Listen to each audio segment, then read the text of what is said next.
right? Put that in there. Switch that to live chat. Move this. Probably turn this on just in case, in all honesty. It's still, it's getting cool outside, but this room stays pretty consistently warm. It's fairly small, it's compact, the computer's in here and whatnot, but we'll see. I might not end up needing it. I might end up turning it off. Well, what's up? I guess I should have checked this first, but I do not believe that this is a problem. Yep, that's working. Okay, so as far as I could tell, that's right. This is right. Oh, I didn't test this, but there we go. Dupe. Nope. Cool. Okay, the chat is going. Everything's right. I got that set. Think everything is set. Minor update to the channel, as I always try to start this with some sort of update.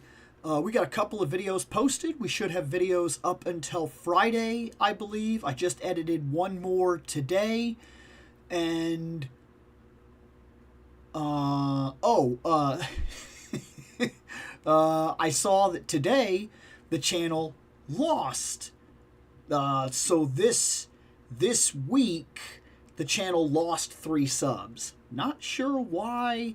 I have mild theories. Look, if you're going to do YouTube, your subscriber counts are always going to go up and down. I'm still in growth, so that's not a problem. But it did. I do tend to check my numbers every other day just to kind of keep an idea as to where I'm going, whether I'm doing decent or bad or whatever. And I saw today that throughout the course of this week, I've lost 3 subs.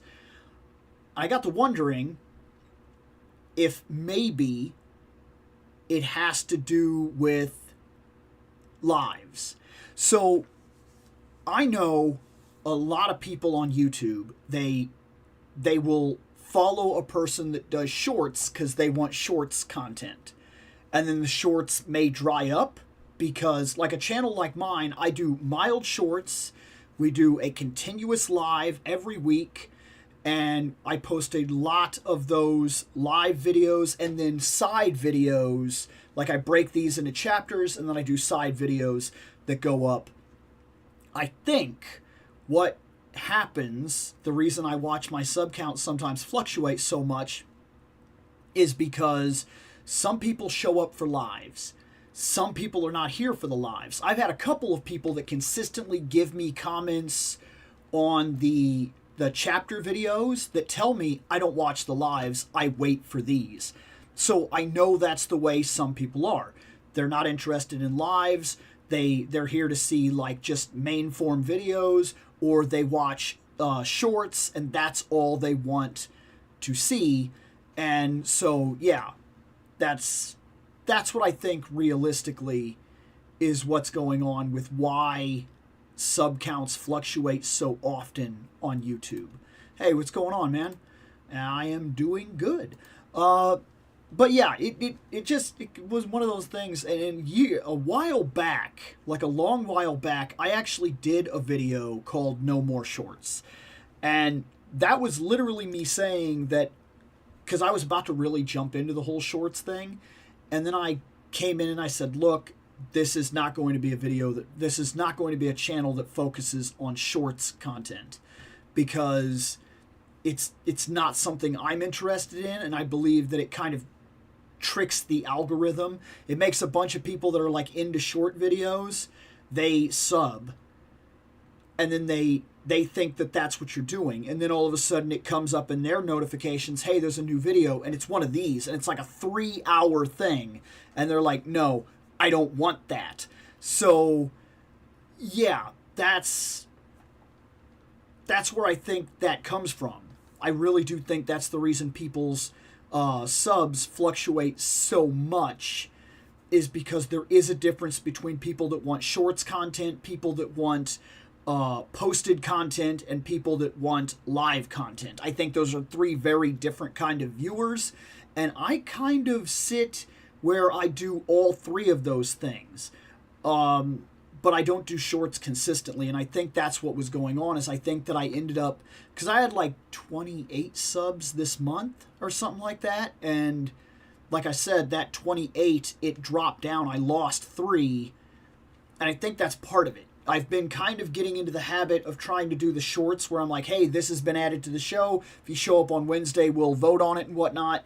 And I think those were starting to get a couple of subs and like views, and it's not something I focus on, and then people start to figure that out, and then I think they leave. I really think that's part of what that is. Video on demand squad for me normally, because I'm usually sleeping when you do these. Helps me get through my shift. And I get that. I very much get that. That is a part of why I often do these and post them up, like cut them into the chapters as well, is because I know some people are not watching the lives. If they're not present for it, they're not going to watch it. And then some people do. I've got a couple of people that they if they miss the live, they'll watch the whole live. Like, but I do think that's kind of a rarity for people that are into live stuff. I don't think that they'll normally, like if you miss like a 3-hour live show, I don't think there's a whole lot of people that will be like, okay, well that's what I'm watching is that.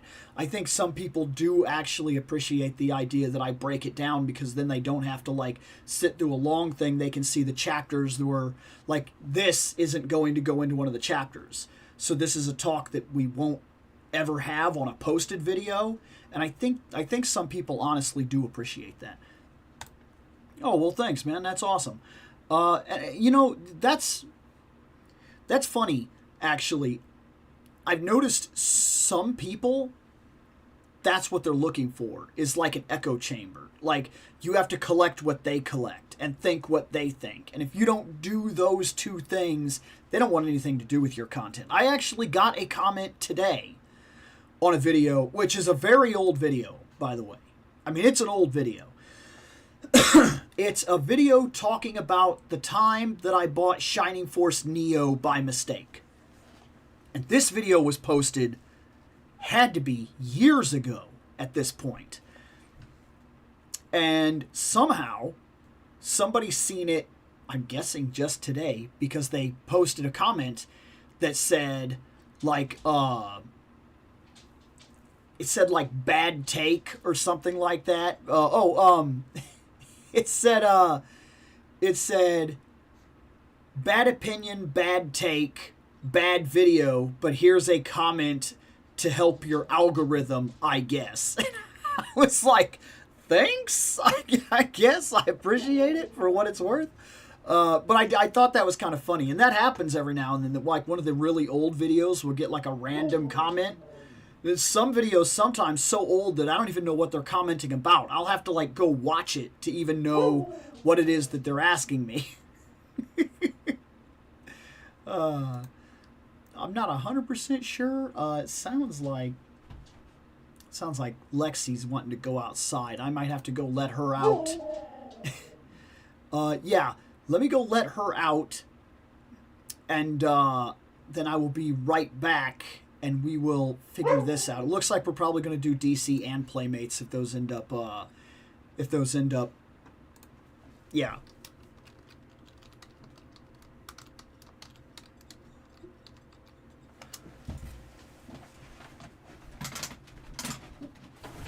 Come on out, baby.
Hope it went well. Hope it went well.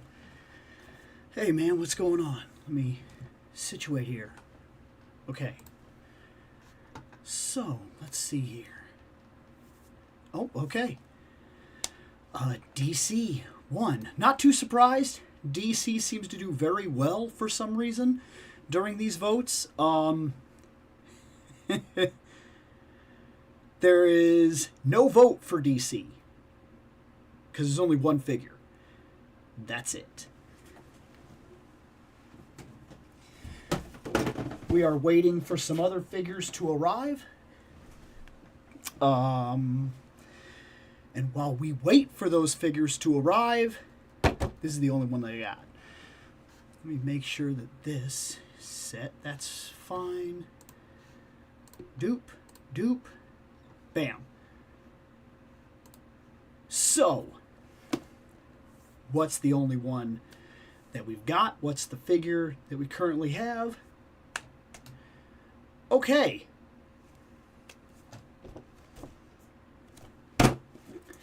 The Penguin. Here it is.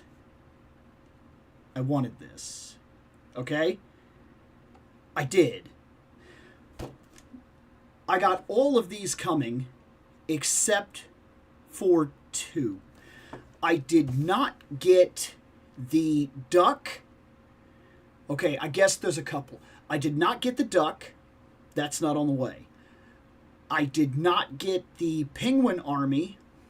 That is not on the way. And not from lack of trying, I did not get Max Shrek. Max was released on GameStop as an exclusive, and he was gone so fast that me and my buddy at work loaded the page at the exact time he was due to be released, and he was gone. Like, he had to have been gone within seconds. Like, not an exaggeration. He had to have been gone in seconds because he didn't even show up. Then I was told that he would be re-released at about the 25th is what I heard. And there would be like a red platinum version or something like that that would go out to Target and Walmart. As of yet, I have not seen that. And I don't know what a red platinum version of it would be. Is it still the same Max Shrek figure? Is it wearing a slightly different suit? Does it come with a different face sculpt? I have no idea. Nor did I do any kind of research to figure that out. I like Batman Returns. And over the years, strangely enough, I think it's become my more preferred of the movies. In terms of the two Michael Keaton films. I don't know why. Like, over time, it feels like, and maybe this is just me, it almost feels like it's too busy. Like, you got Max, and you got Penguin, and you got Catwoman, and you got all these different strings that are being pulled, and the parts that work really work, and the parts that don't kind of feel kind of weird, and it feels like it kind of diverts and goes a little too heavy into the weird and Tim Burton-y stuff. Not that the first one didn't, but it was a little more reserved than what we see in Returns. And it's weird. It feels a little like Spider-Man 3 sometimes to me. And yet, for some reason, there are things that I honestly prefer about it, to the point where I think on regular viewings, I tend to enjoy myself a little more watching Returns than I do watching the '89 Batman. I've noticed that in the last couple of years.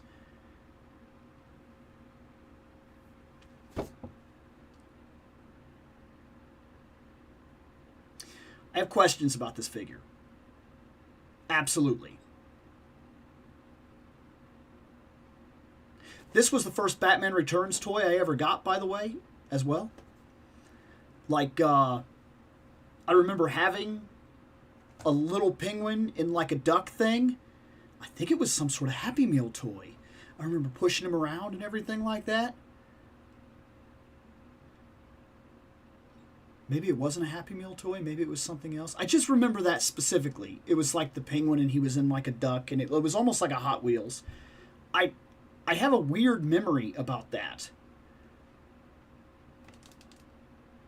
And then, strangely enough, I do know for sure that was like my first Batman Returns movie toy thing. And now the penguin is the first thing that shows up. That's interesting. It's interesting how life does that. He's got a soft goods jacket. He's Danny DeVito. I do like this penguin. And I'm curious to see how this figure is going to hold up in that context. Because I also think this is a figure that's very easy to mess up. Especially if he doesn't move well. And I have this feeling that he won't. But I'm judging it before I see it. Let's open it.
Okay. Oh, did I... let me fix that before we get going. Bam. Bam. There. Okay. Here he is.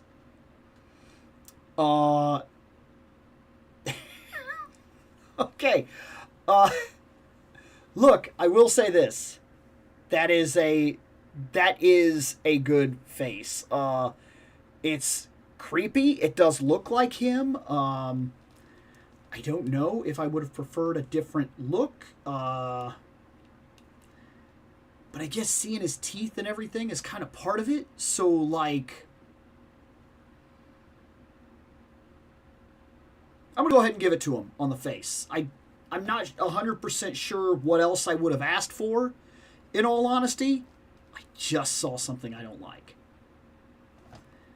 I just saw something I don't like. It is, I think I seen it coming, but okay. So, look. That is a penguin flipper hand.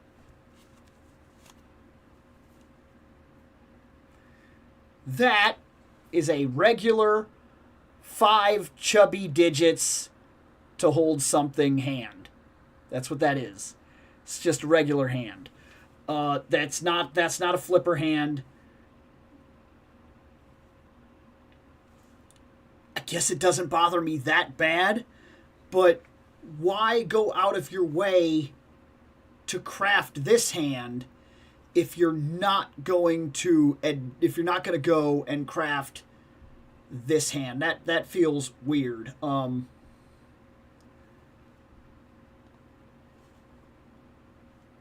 well. He comes with an umbrella. It doesn't do anything. It's just an umbrella. And he comes with a hat. Does the hat go on realistically? The hat is crap. I mean, look, it's on him. It doesn't really push down. It doesn't hold. I'll even turn it around and try it the other way. He got the hat. He can't really do anything with it. It's kind of crap. Otherwise, the coat is not a wireframe. I actually thought it would be when I first looked at it, because the way that that's stitched, I thought, okay, well, this is like a wireframe coat. That might be cool, because maybe we can get like a weird thing where, like, I mean, I guess because of the material it can hold certain poses, but it's not a wireframe coat. It doesn't do anything like that. It's got a decent fur up at the top, but it is kind of a bulky thing, and it doesn't look great. It's fine at best. Let's put his arms back, and let's get a look at this bulbous man. Okay, this bulbous man, and they didn't mess around. They very much made him the weird thing that he is. We've got this going on for the legs. He could probably sit down if you wanted him to. I think you could. He's got okay feet. We expect that when it comes to, like, suits. And the arms, not terrible. You got about this much in.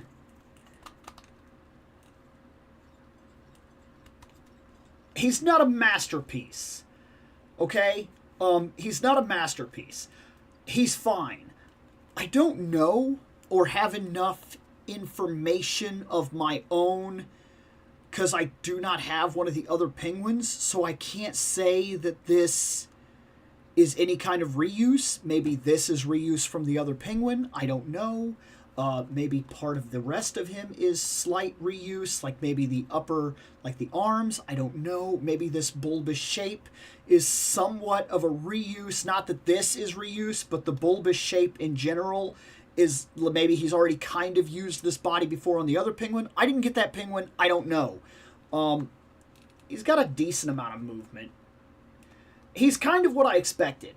He's a big, bulbous, awkward guy, and that kind of comes out and is noticeable because he only has the movement that he has. And his head is bad. I'm noticing that. It's like there.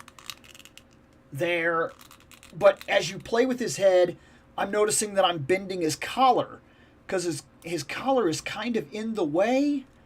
I mean, he will not look up. He's never going to look down.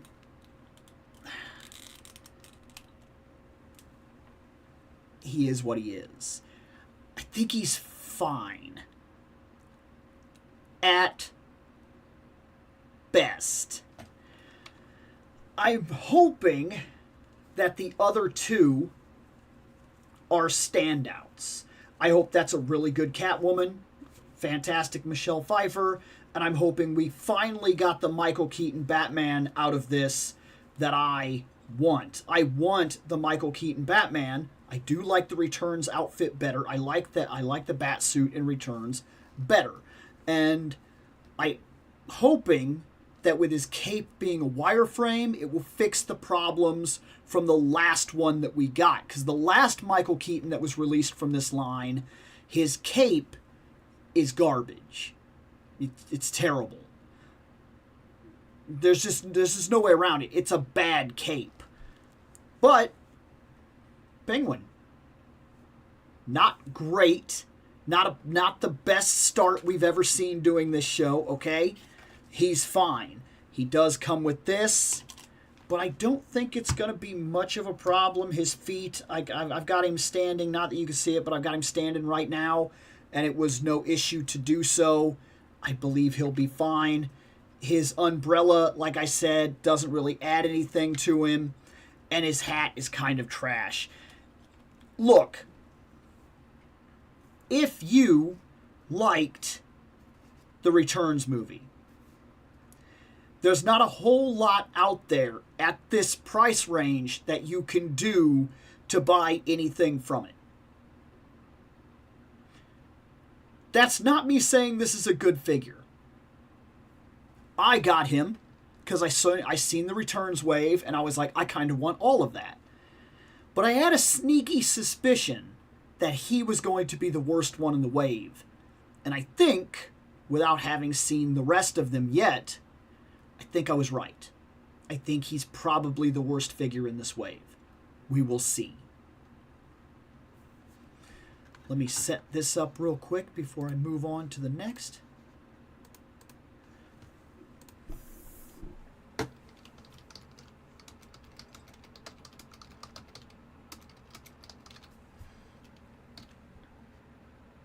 Okay, we are on.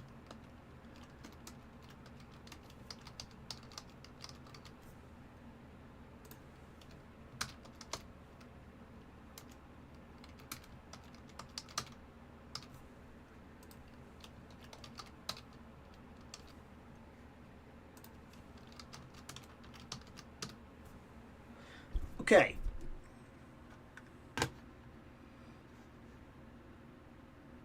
Bam, there's that. And I got to do this real quick.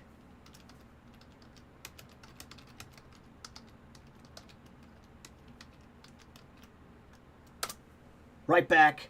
Now that the dogs have been out, they have to come back in. And then I'll get to the chat.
Okay, sometimes that takes me a minute. I have two Huskies.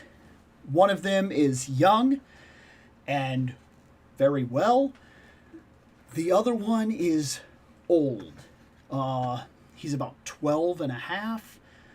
Rough estimate, he could be 14. It's very hard to say. He was a rescue dog, and he was already about anywhere from 5 to 8 when we got him. And he's blind and diabetic. So I kind of got to Kind of got to make sure he's going in the right direction and everything whenever I let him out or bring him back in. Okay, what's going on? Thank you. Thank you. Happy Halloween to you as well. I'm looking forward to it. It's on a Friday. Not too much was revealed at MCM London, but Bill, what are your thoughts on the new Spider-Man retro figures that were revealed? So, first off, whoa, what's going on here? There we go.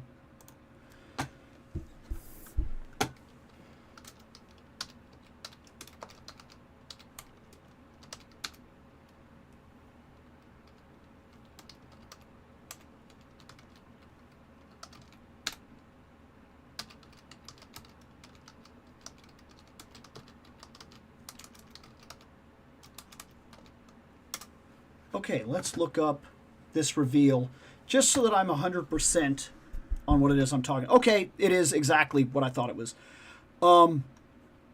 So, in terms of these figures, all right, one of the things that was revealed, which is not really part of the Spider-Man wave, but I'm still going to mention it anyways.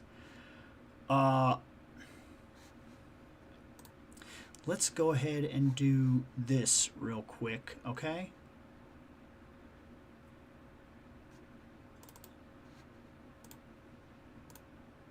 There. Let's take us in here and talk about it for a second, shall we?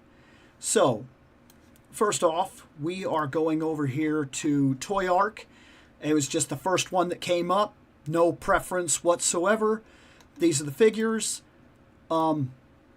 That is garbage. I was somewhat excited when somebody had said that they were releasing a diamond form of Emma Frost. Then I saw that the diamond form was from the last figure they did, Emma Frost, which is a terrible figure. Look, you can like whatever you like. That's a bad figure. As far as I am concerned, I've felt that way for a very long time. That is a terrible buck. It falls over. Its legs are kind of wonky. The cape is a problem. If they had redesigned this at least mildly and changed the cape, maybe this would be a saving grace. It is not, because they didn't. I don't want that figure at all. And look, even they refuse to admit it, but look, there's a walking pose. There's a standing pose. There's a standing with a book with arms barely up pose. You know why? Because that figure cannot move. That is a terrible figure. That is an awful buck. I was not happy with it. I took it off the shelf. It has been removed from the show, and I did a video about it back when we did it. And I'm not a fan of her. Now, the Spider-Man figures that have currently been released or talked about. Him, I don't care. I think it's cool that he comes with a guitar. But he is not a character that I'm not digging through my old stuff being like, oh man, wouldn't that be cool? I don't care. I think he's done very well. This is not a character I am going after. But I think he has done very well. Kudos to them. No joke. Like, that's impressive. The owl.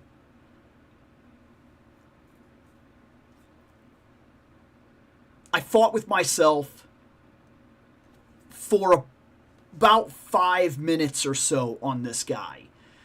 Because for me, this guy kind of really got his start when I was reading early Daredevil.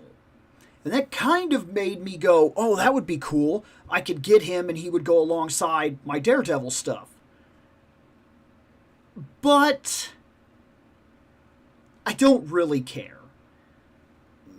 Even if I seen him somewhere, unless he is at a very massive discount, I think I'm skipping him as well. I don't care. But he came with an owl.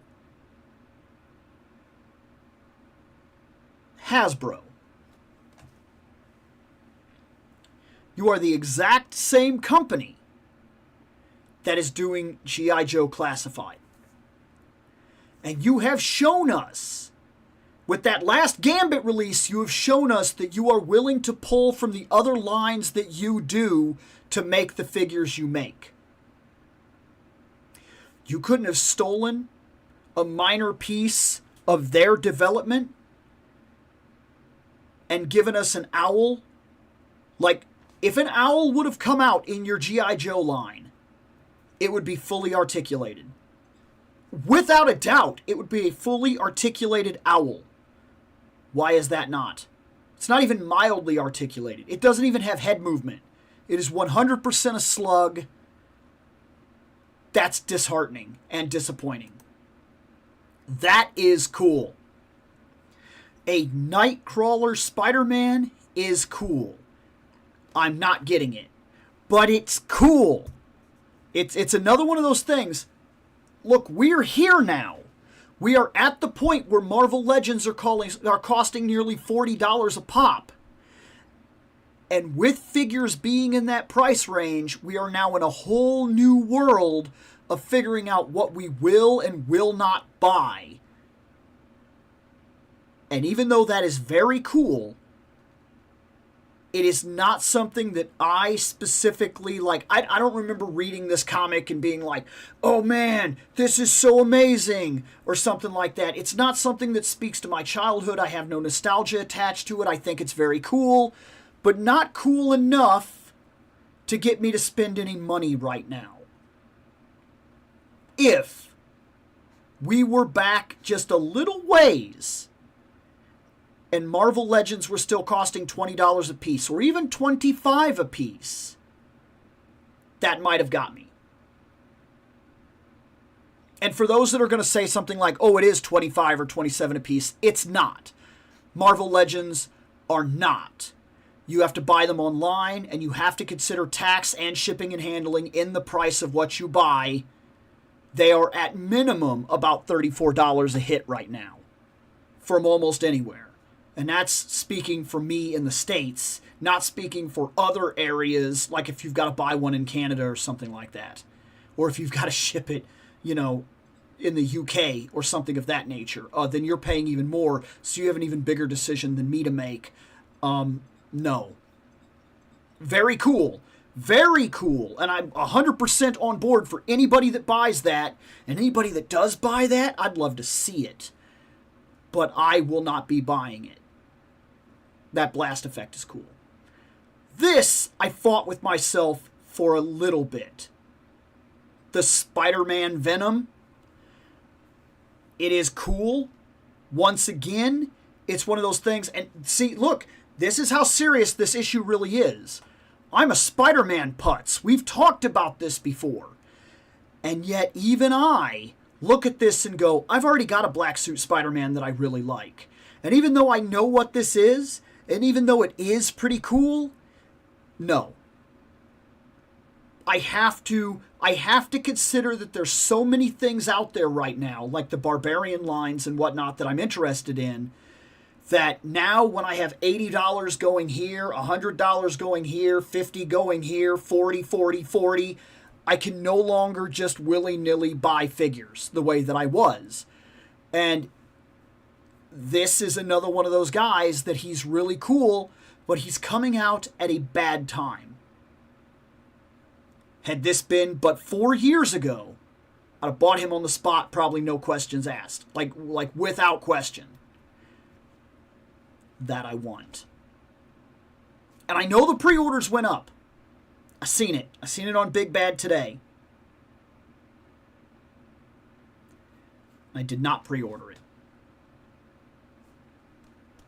I think that is the best Marvel Legends 2099 we have seen. I think it is magnificent. I really, really, really like it.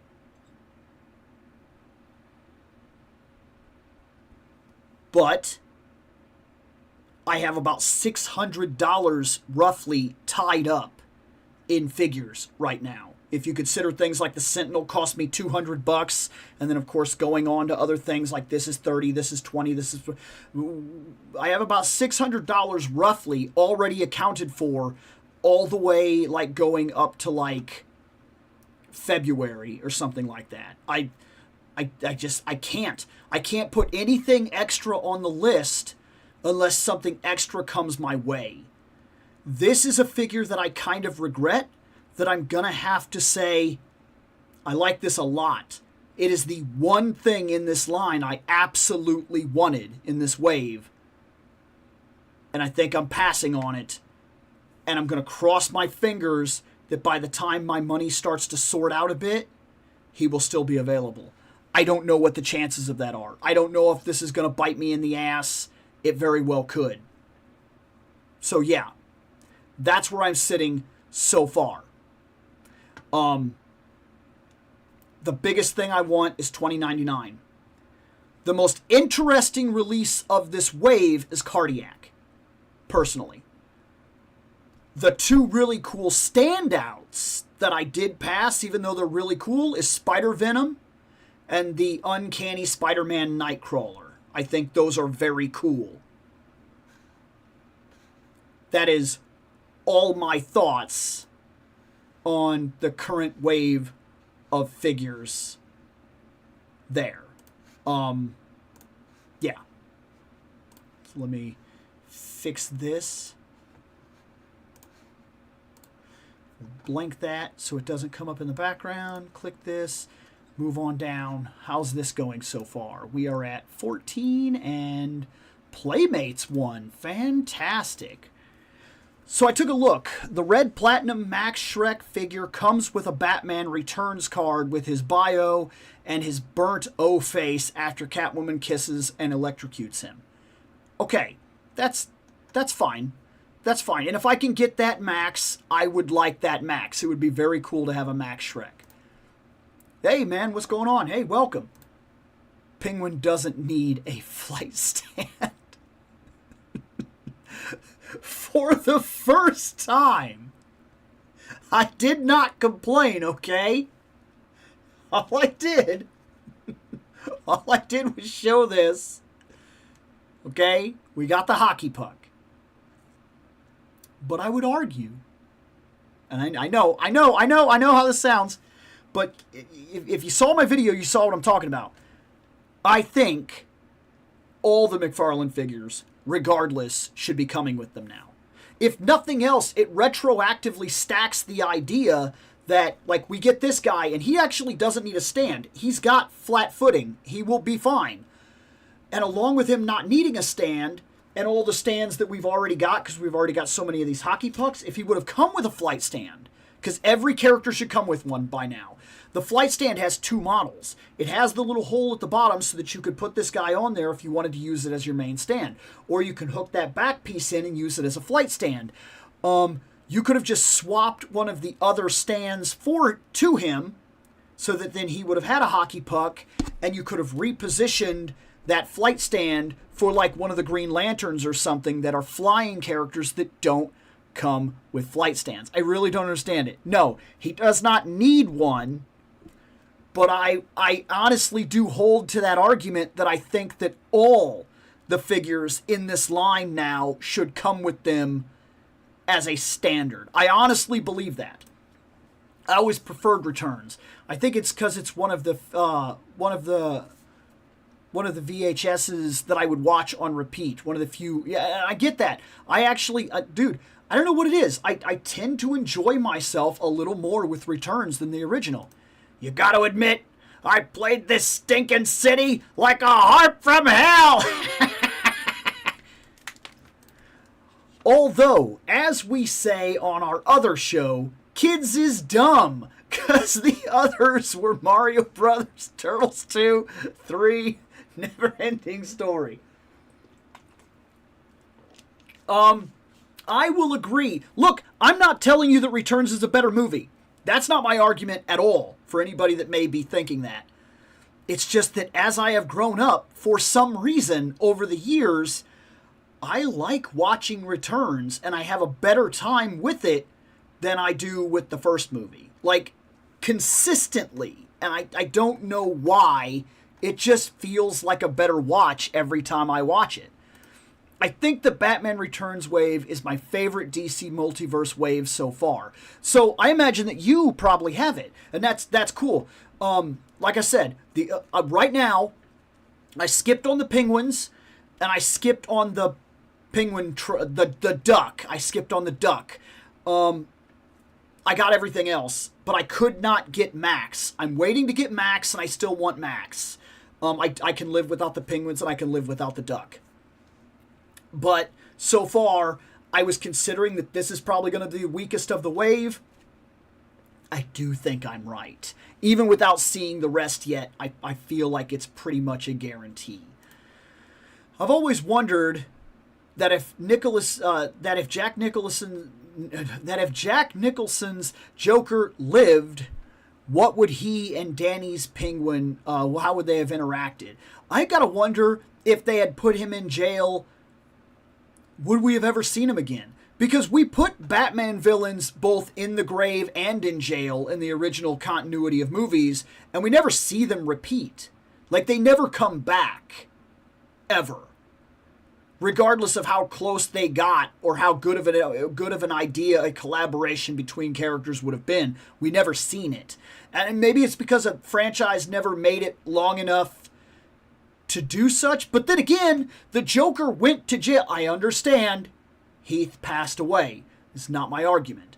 But regardless that Heath passed away, we know that the Joker went to jail in the Nolan movies. And even when the jails were completely emptied, we did nothing with Joker. I understand there's a part reason why.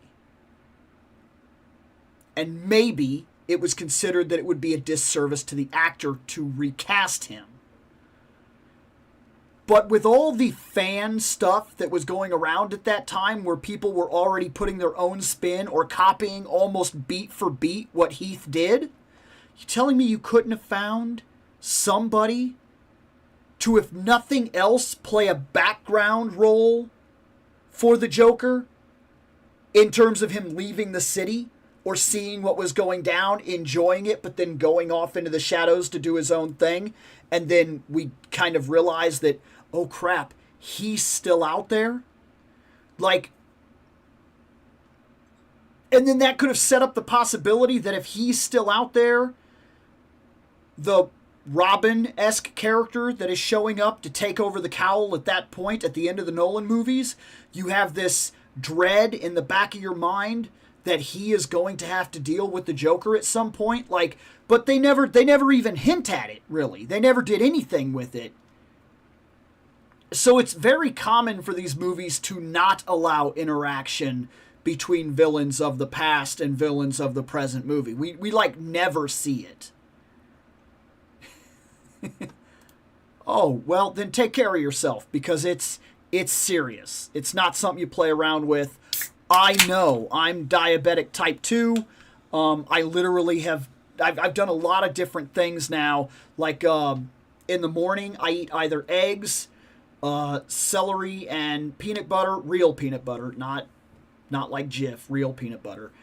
And I pretty much just eat fruit for breakfast or something like that. In the afternoon, it is always a salad.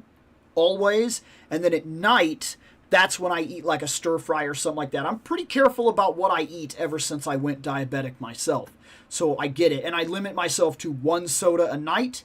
And normally, if we're on the stream, you'll sometimes see the one that it is. In fact, today, my 1 soda for the night to end my night in victory is a Dr. Pepper, the cherry Dr. Pepper Zero. It's good. It's solid.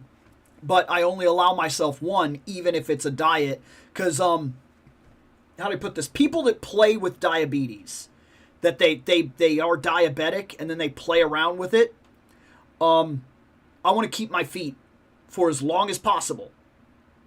As long as possible. And diabetes, I know from family history, it will eat you alive. You have to stay ahead of it. You cannot play games with it. It's very serious. In the upper corner of the diamond from Emma's packaging, some other character was revealed, such as Onslaught. What? That's amazing. Onslaught. Holy crap. Cannonball. Sure. I mean, I know who he is. I don't care. Cypher. Okay. From the New Mutants. If you care about those characters. Onslaught shocks me to my core. I thought for sure if they were going to reveal an Onslaught, we would be looking at one of those made to orders. Like where we're getting Mephisto and whatnot. I did not think he would be like a release. That one surprises me because he feels like something you need to go out of your way to guarantee the quality of. Like especially if we're talking about like right now where, and I don't care what you want to call it, that's a Marvel vs. Capcom 2 line, as far as I am concerned. And with that line hitting the way it's hitting, you would imagine that Onslaught would be like a really big deal that they don't want to drop the ball on. I don't know. That's wild to me. It really is. Spider putts, radioactive spider putts.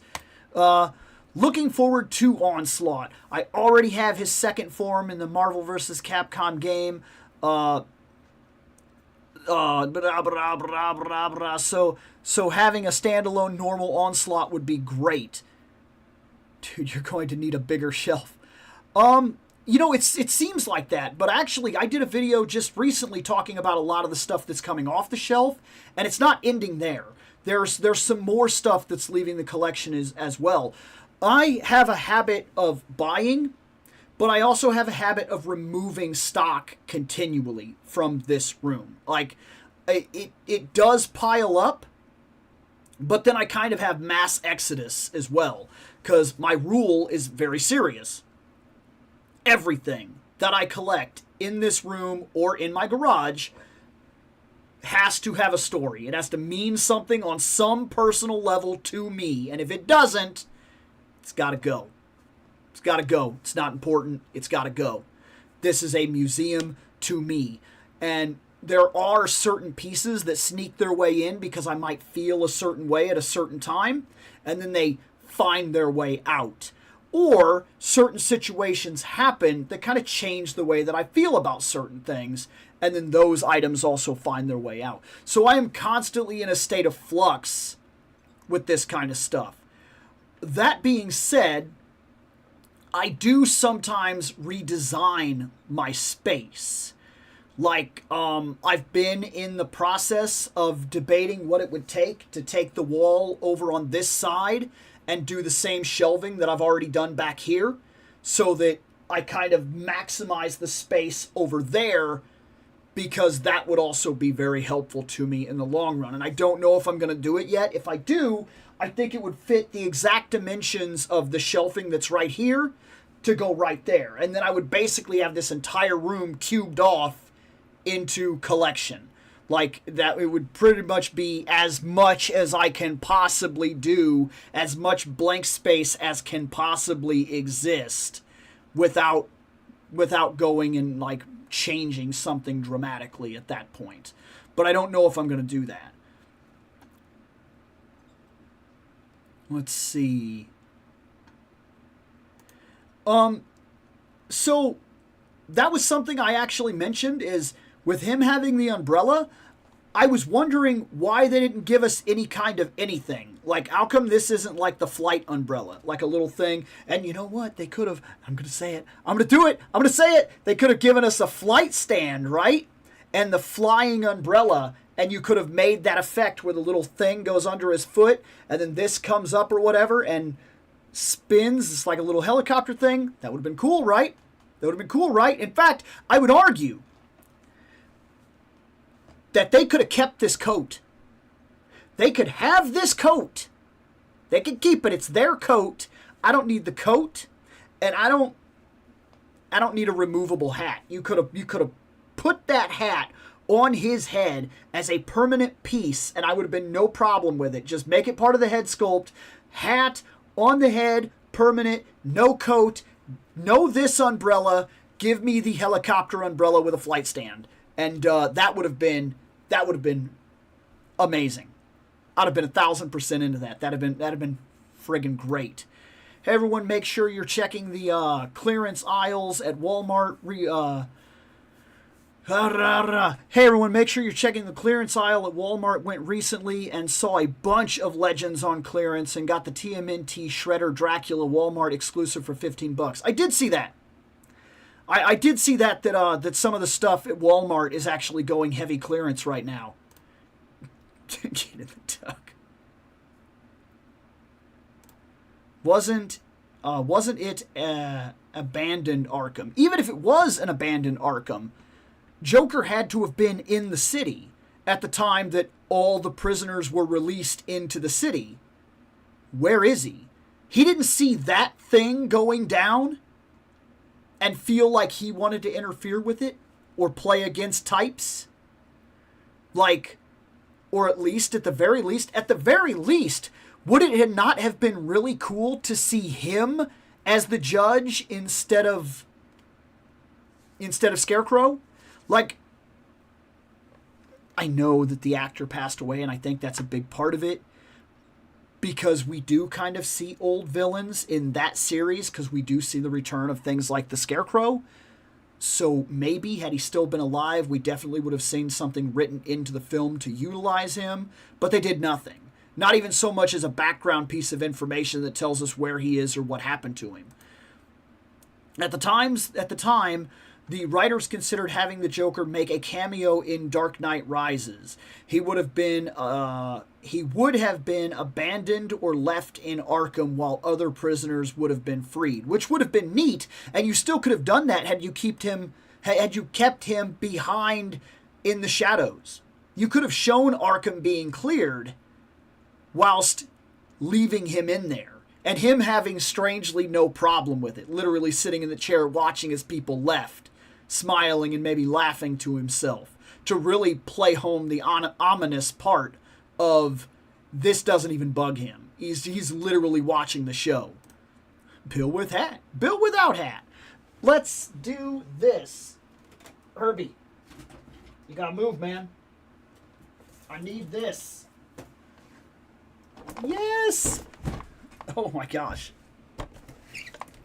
Okay. I'm not flipping it.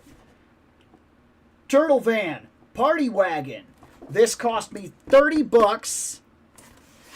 As far as I am aware, it is complete. I've always wanted one of these.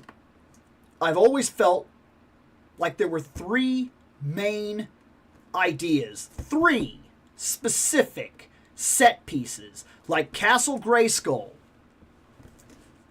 You got Castle Grayskull, you got Snake Mountain.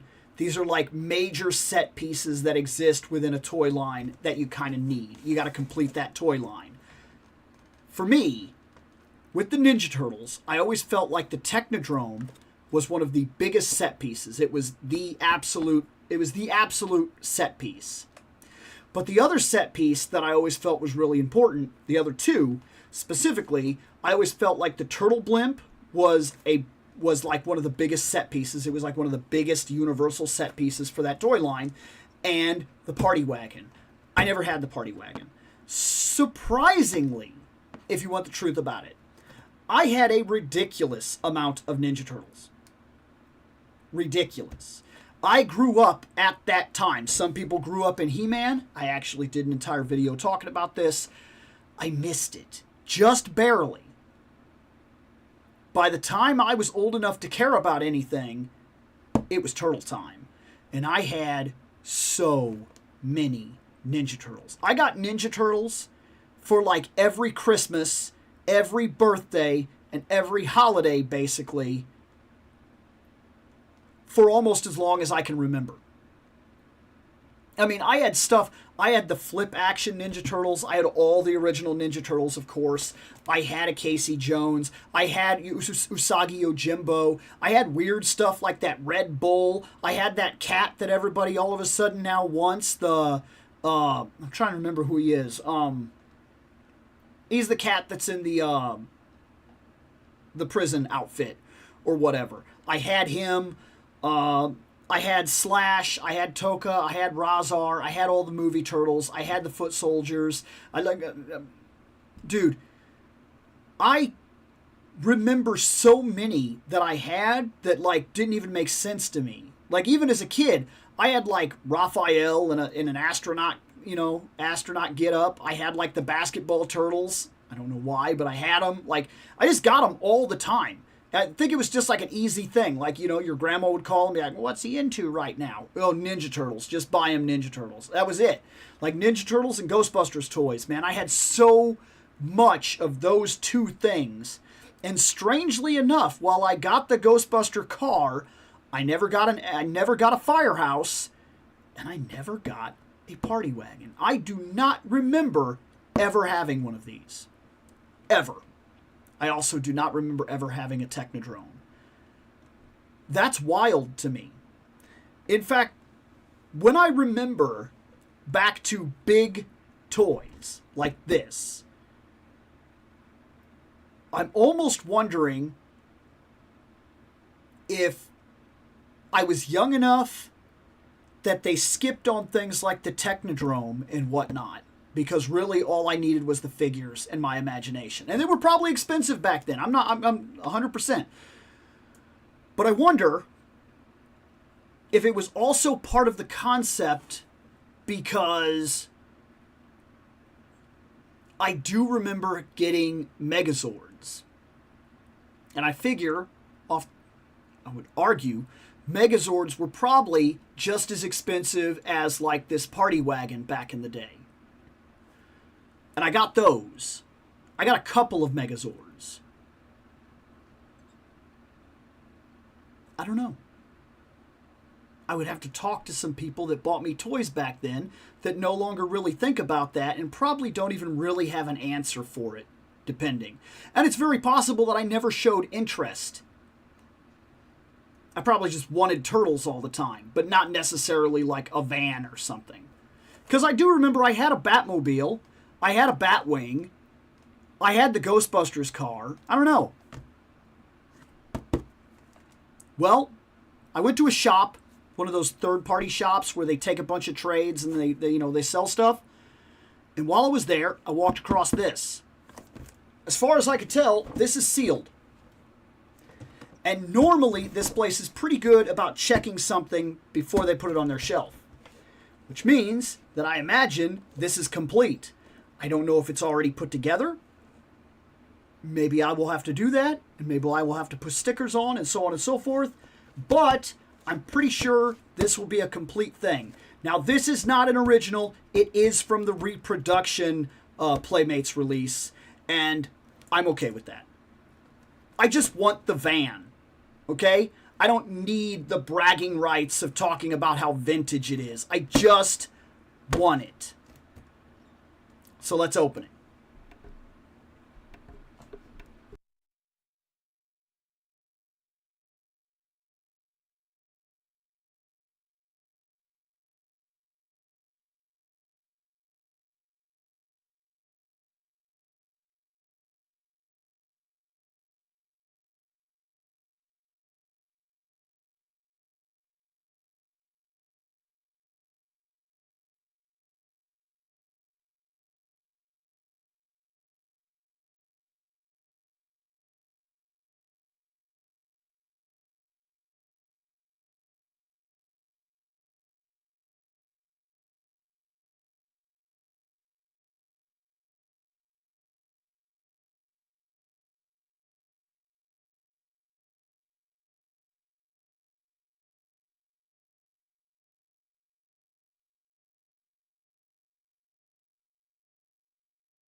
Okay, so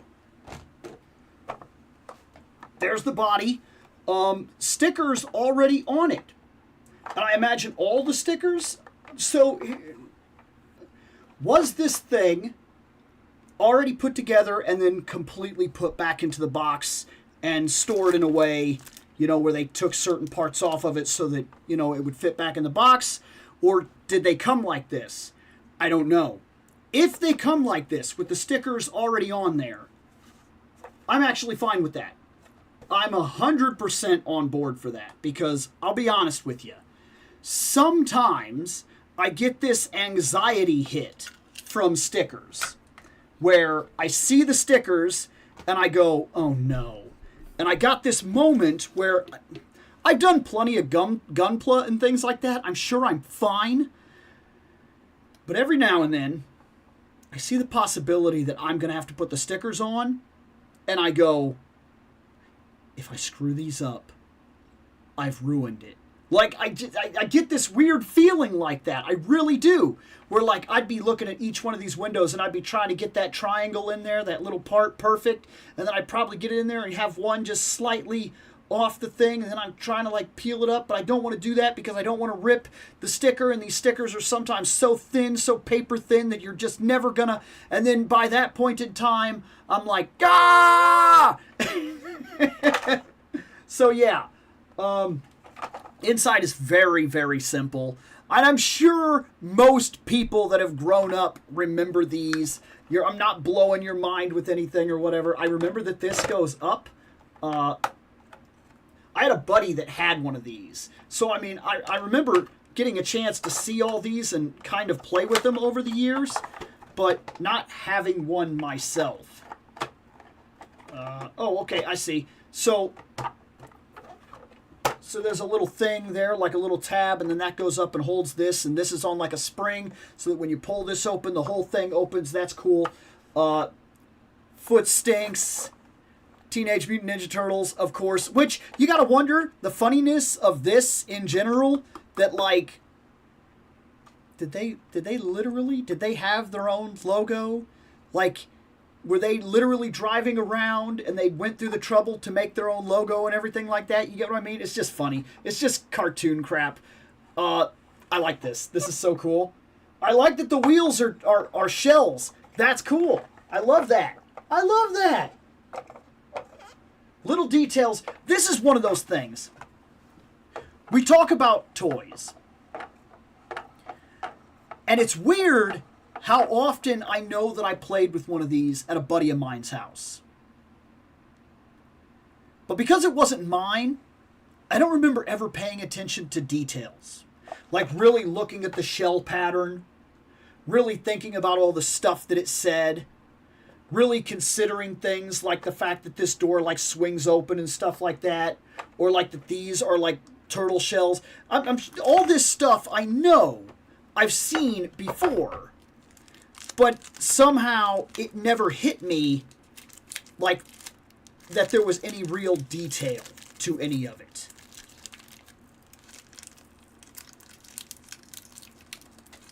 Come on. Give it to me. Okay, we're going to have to cut that because that is incorrect. There.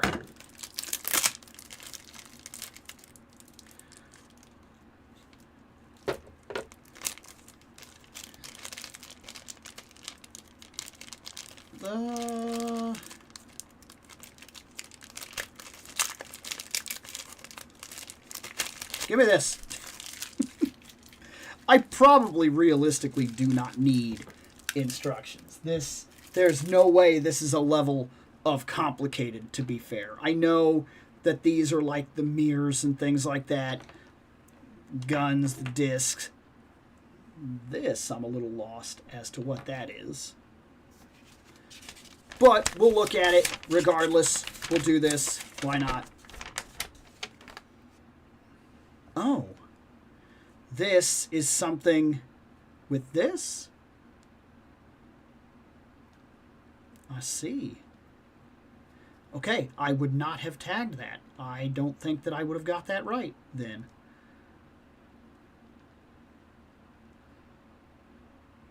This is very rubbery. There we go.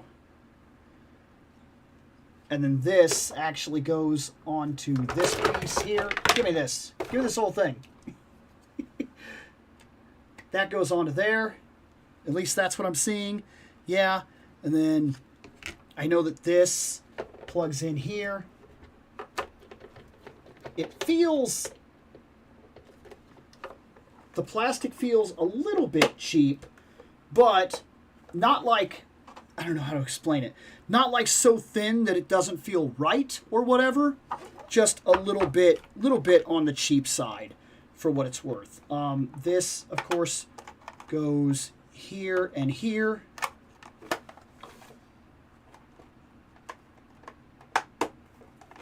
And then that, of course, covers the window and has that. And then that goes up like that. And then the lights are what have these guns on them. So they're basically... These rubbery parts, they feel a bit like they might have... Like you almost would want them to be a little more solid, but they don't feel... It's hard to explain. Like, they don't feel bad. They feel funny, I guess, is the best way for me to explain it. But this goes here and this goes here. And that's just kind of like a rubber insert. And then this goes there. That goes here. And then these go inside. Now that this is on there, you could pull that up real easy. And then these, they go in and they sit like this so that they can actually kind of fall down when this opens. But that is a really kind of clumsy... It's one of those things that as a play feature, I'm sure it was very fun. As an actual thing that's like going to go on your shelf or whatever, and you might want to take some pictures and things, it's clumsy. That's kind of clumsy, the way that this is done. You almost wish that you had more control over it, where if you pulled this up, you kind of had to pull these things out. And I've talked about this before. I prefer action effects. See, I just set it down, and it just happened because of exactly what I was talking about. And then in order to close it, now I've got to like lift this up, close that, push this in, push that down, make sure that tab actually gets in there. And I've got to be real careful not to hold onto this, which is like a natural handle that makes you feel like you'd like to hold onto that. And then this fell out. So now I've got to hold this closed, pull this part up, keep holding it closed, put that in there, close this, push it down. Aha! Ha ha ha! Okay, there. That's a pain. That's some old toy stuff that like is pretty much forgotten by me today. There's no stickers here on what these headlights are, and I really feel like that's almost like a missed. Why would you not make the headlight stickers? If you went through the trouble to make all the windows and this crap that really probably wasn't even important to begin with, like, is there some reason we didn't do the headlights? Are there supposed to be headlights? Because if so, mine did not come with headlights, and these instructions say nothing about placing stickers, which makes me feel like the stickers were already placed. So this is the way it's just supposed to be. There's something in my mind that sees the headlights and feels like there's something missing, but whatever. This is cool. It's also such a simple thing that I feel like it would be cool to get one of these and try my hand at painting it. I can see if I can really bring it out, like turn it into something. Not that it needs it. It is what it is because this is what it's supposed to be. And I literally got this with the intention that I wanted to park it next to the Ecto. So at some point, I'm going to have the Ecto 1, the Turtle Van, and the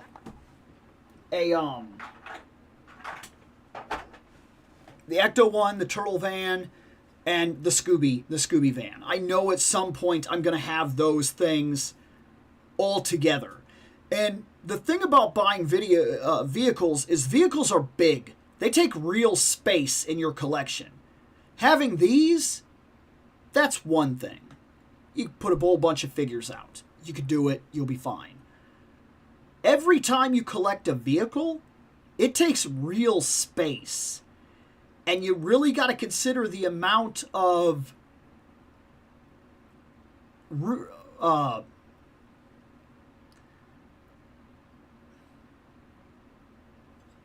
realty that you're losing. Is that what I'm looking for?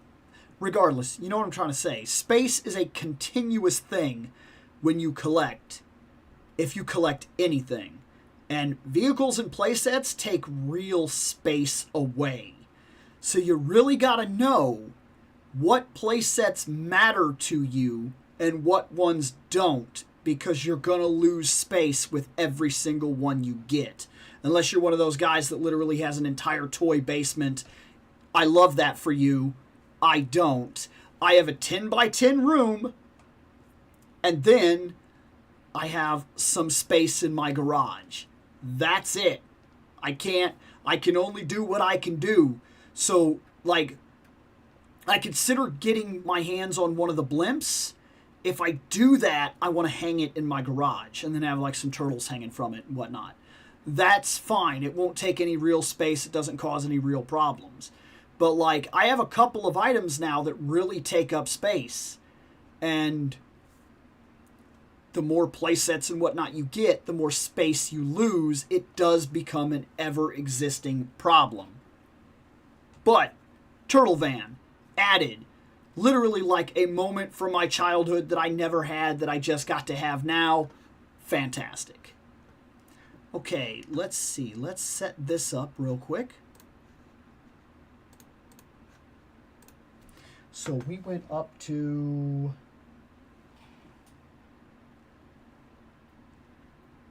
Okay.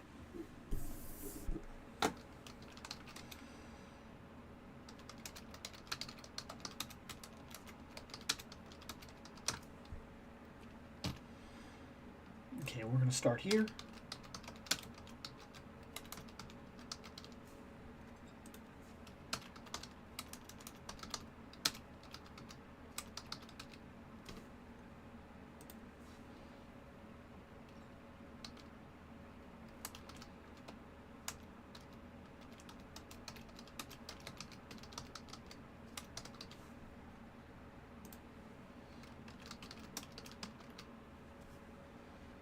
Bam.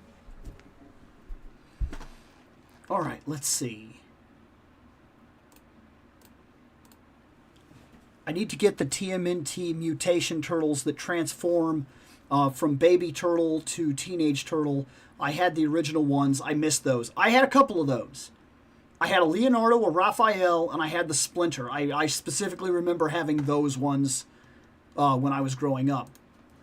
I had the wagon, a sub, the pizza launcher in the chest one, and random crap like a mix and match thing that you could make a rubbing of different character heads, chests, legs. I had that weird jet ski like thing that the Rat King was on, that the Rat King was driving in the video game. I remember I had that. But I don't think I remember having a whole lot of, like, vehicles for turtles. I had a ridiculous amount of turtles, but not so much the vehicles. I had a lot of turtles, to be honest, most of which I have no clue what happened to them. Probably tossed them because arms were ripped off and pieces were missing. Let's see. I had one, can't remember if it was Donnie or Leo. My parents sold mine as I got older. I had all 4 turtles.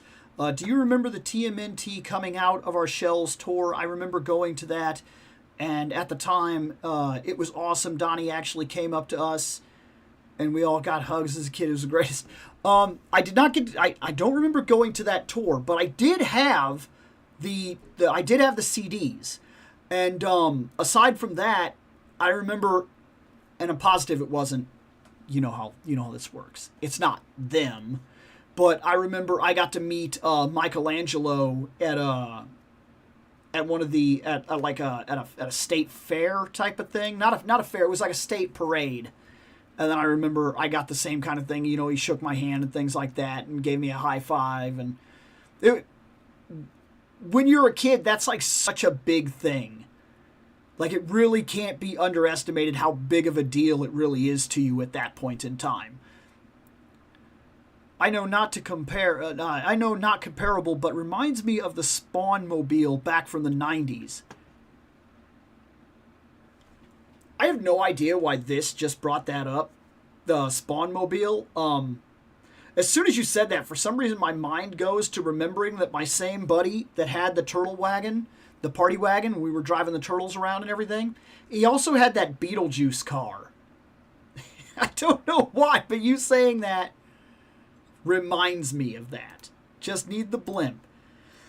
They don't make these that much anymore. But for the same, but at the same time, these vehicles and sets were something. They really were. Now there's some new ones that are out that are like big ones, but like, you're right. We've kind of got to this point where it's not really a thing in toys the way it used to be. It was very normal to get like motorcycles and planes and trucks and cars and like play sets and things like that. It's not really the same way that it was. That's not really a thing anymore. Not to the extent that it used to be anyway. Absolutely. It's a major thing of the past. Origins is winning. Neat. We currently are at, let's see, we got 4 people hanging out as far as I could tell, and we have 4 votes. So Origins has actually won. So let's set that up real quick. Okay.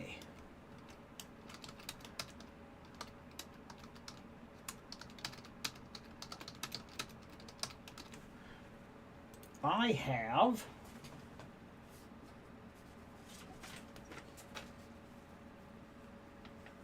that goes there. Is this my...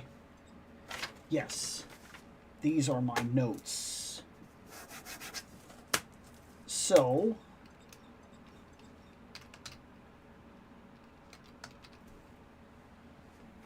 I know I got this. I know I've got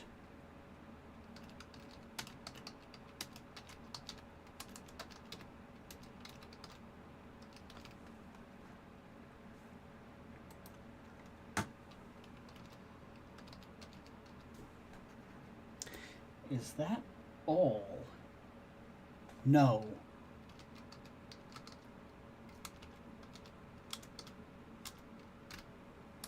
Stupid thing. There. Bam. That's what is currently sitting here, if I'm not mistaken. And then once these are actually gone, I will be replacing them with the Masterverse. There's a huge wave of Masterverse that needs unboxed, actually. When he was announced, what was your reaction to Jared Leto playing Skeletor for the new Motu movie?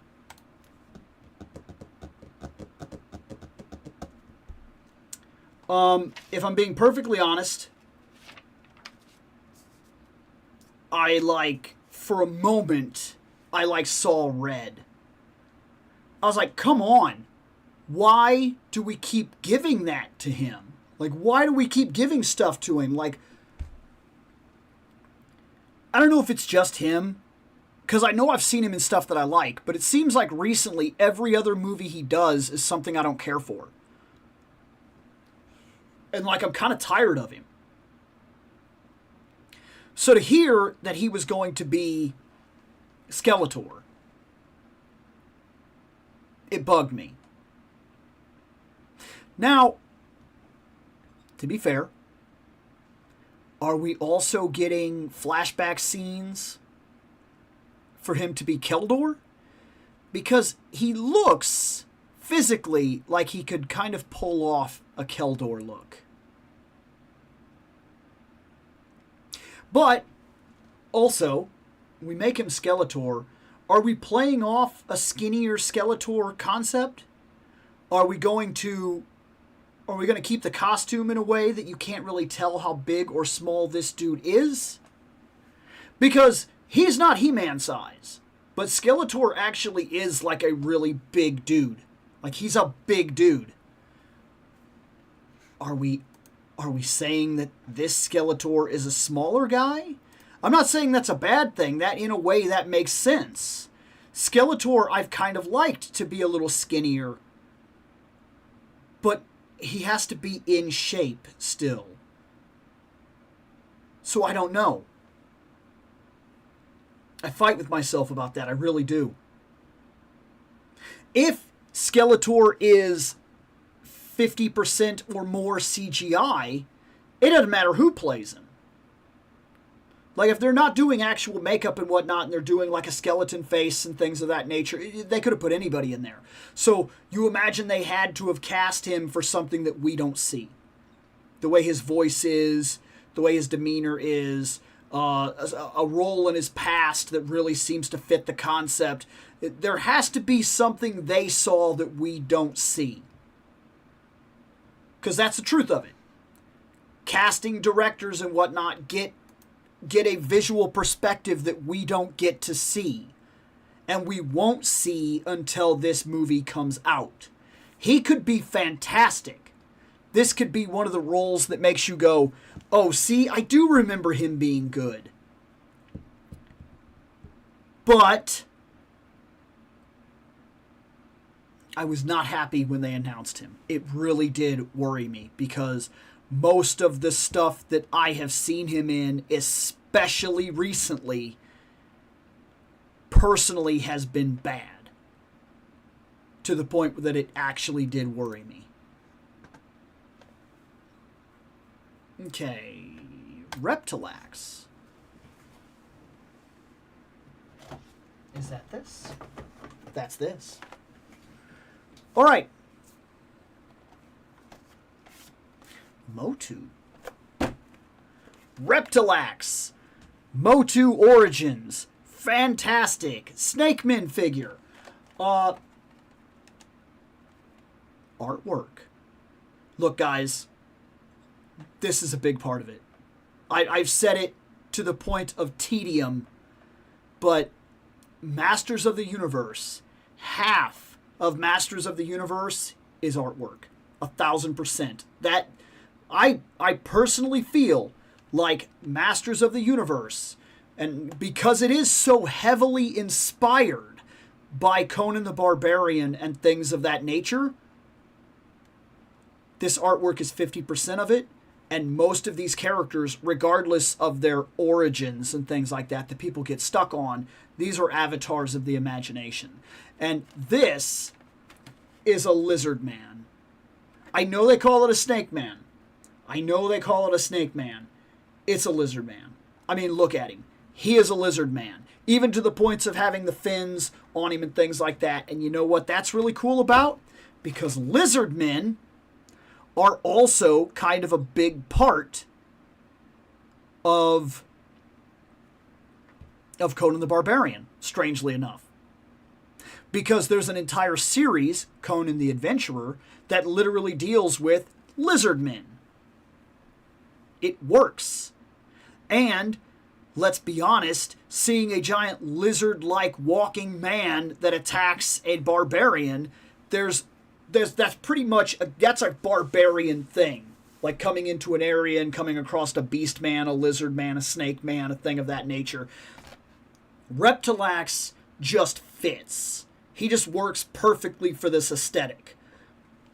1,000%.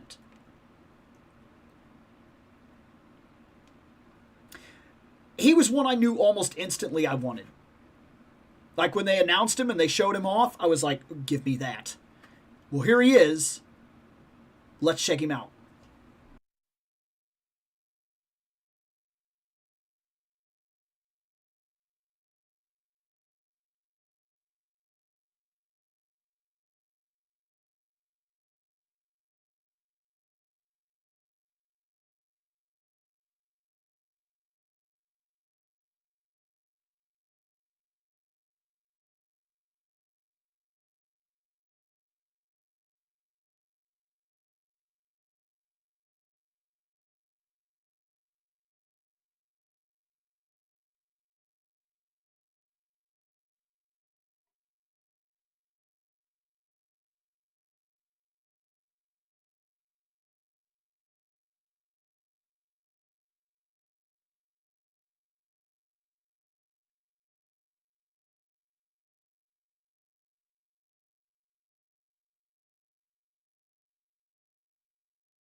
Okay.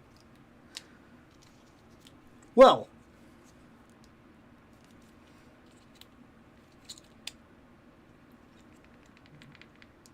give me your shield. Okay. Here we are. Reptilax. Minor complaint, but it does exist, so I'm going to put it out there. His multicoloredness actually bothers me a little bit.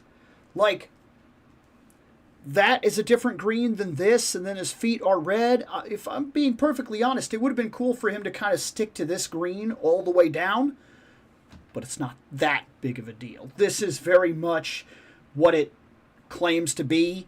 It's kind of a redesign of a 1980s-esque toy, and it makes you feel like you bought a classic toy, and that's exactly what this is supposed to be, and this is it. Not that bad of a thing. His head, I thought it was a rubbery material at first. I don't think that it is. It's good. It's got a real profile to it. I like this symbol here. That's a decent armor. I like that this is kind of designed this way. This has got a little peg in the back right there to keep everything in place. He comes with a very large axe. He comes with this sword, the same sword that's packed in with Fisto. And he comes with this shield, which is a bit of a problematic shield, because so it turns, and it's got this little hook right here, just like a little, you know, it's just that's all it is. Which, on some figures, it's not that big of a deal, but when you put it on him, like, there, it's staying for the most part, but it's an old toy. It's designed like an old toy, and it feels like it. I almost would have preferred this shield just have a thing so he can hold it in his hand. I think the idea was so that he could have the shield and hold the sword and hold the axe all at the same time. Redundancy, I don't think that was necessary, in all honesty. Also, he comes with this tail, which is pretty cool.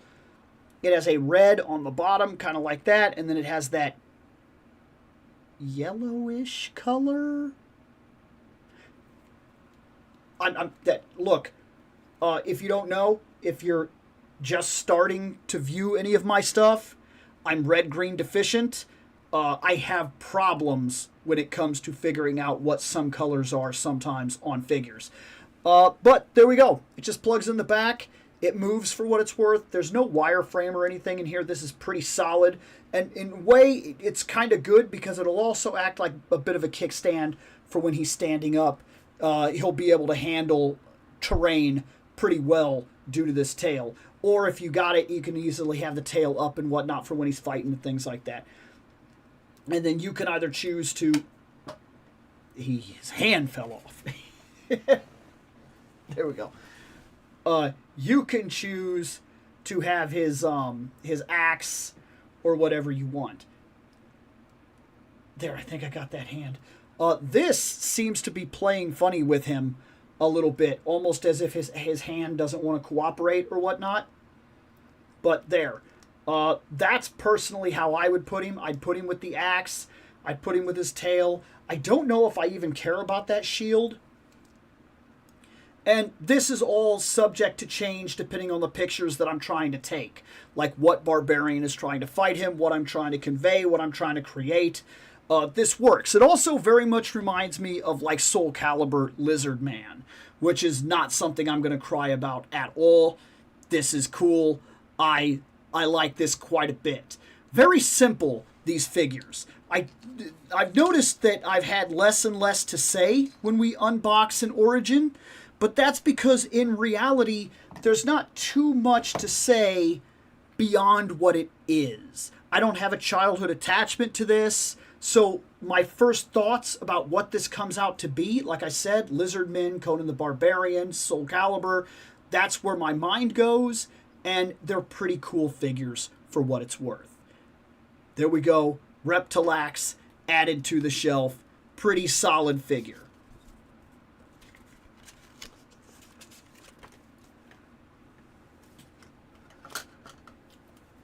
Okay, let's see. Bink, bink, boop, boop. Click this.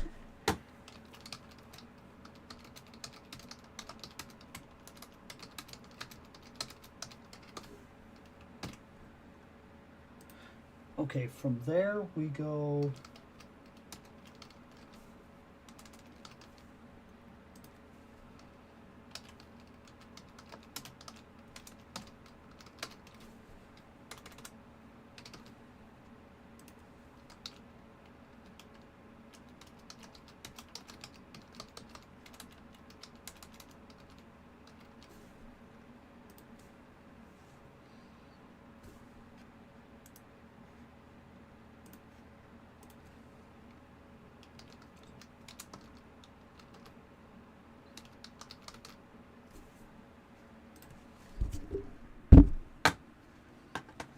All right. Did you pick up Spawn on 4K? Nope. Been broke. Gonna play a funny money game to pay rent at the end of the month. To see the guys in a few days. My mother-in-law, my dad, some friends. Hey, I get that. Jared Leto, just worst Joker ever. Absolutely. Let's see. Wouldn't be as broke if the anniversary dinner didn't cost as much as it did earlier. I see. Got hit with that food bill. It's just so, dude, sometimes I have been taken by surprise where I go to a restaurant and I'm like, oh yeah, this isn't that big of a deal. And then before I know it, like they're bringing it out to me and I'm like, wait, I spent that? How? Like, sorry, I understand. I try to save up gift cards. Dude, if my local Chinese buffet had gift cards, I'd ask to be paid exclusively in gift cards to that place. I think before Joker, I was fairly okay with him. Liked him, Urban Legend and Requiem for a Dream. After Suicide Squad and Morbius is where I didn't think he was any good. He was as good as before. And, you know, I've actually found myself seeing him. I don't know if it's the way he carries himself or what, but like, I seen him when he came out to surprise those people at the theater for the Tron movie, and like, just seeing him made me go, like, I couldn't help it. I didn't want to be that way, but like seeing him walk out, like the way he was walking and everything, just immediately put me off. I was like, really? What are you doing? What are we doing? I don't know. I try not to, because like I said, over the years, I've had to teach myself that you have to watch how you look at casting. Because we've all seen casting that we didn't like, only to then be shut up real quick when like we see the person actually doing the job they were hired to do. So like, it's kind of tough, really. Okay, so I think we have, as far as I could tell, we have 4 people hanging out. We have 3 votes. Currently, Marvel Legends is winning, which is fine. I'll give it a couple more minutes or a 4th vote. And then we'll check again. And that goes there. All right. Let me check over here again. Yeah, as far as I could tell, 4 people hanging out. 3 votes. So far, Marvel Legends is winning. It's got a 67%. And then storage, what that is I finally brought up the old storage bins. I have no idea what's in them. I would literally just take something out and we talk about it. Let's see. If that rumor for Doctor Doom's origin in Avengers is Doomsday, oof.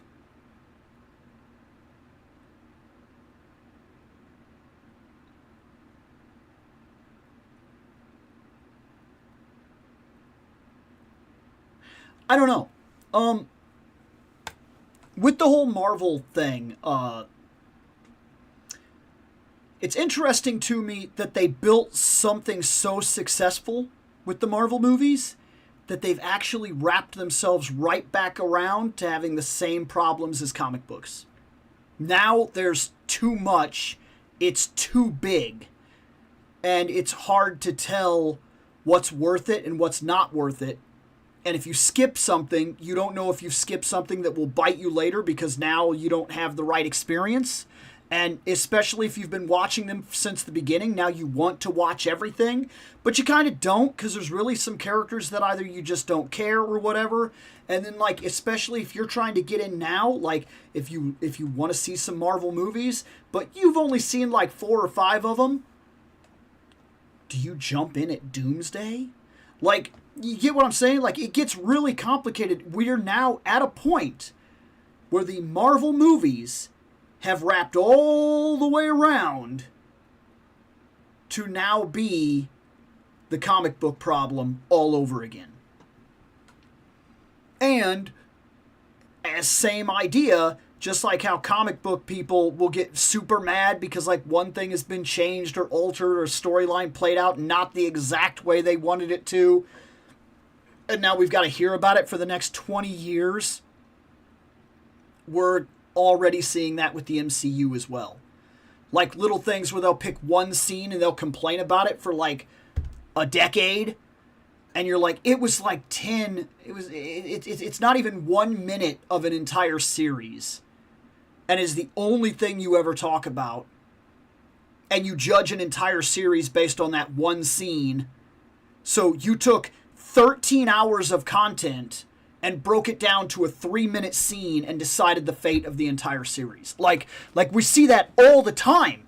Just like within comic books, the whole Captain America Hail Hydra moment, people were so mad about that.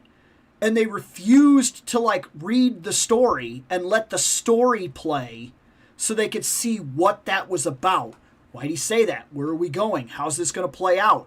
When this is over, does it have major repercussions? Does it really matter? We're dealing with the cosmic cube here. This is something that they can do and then just throw away.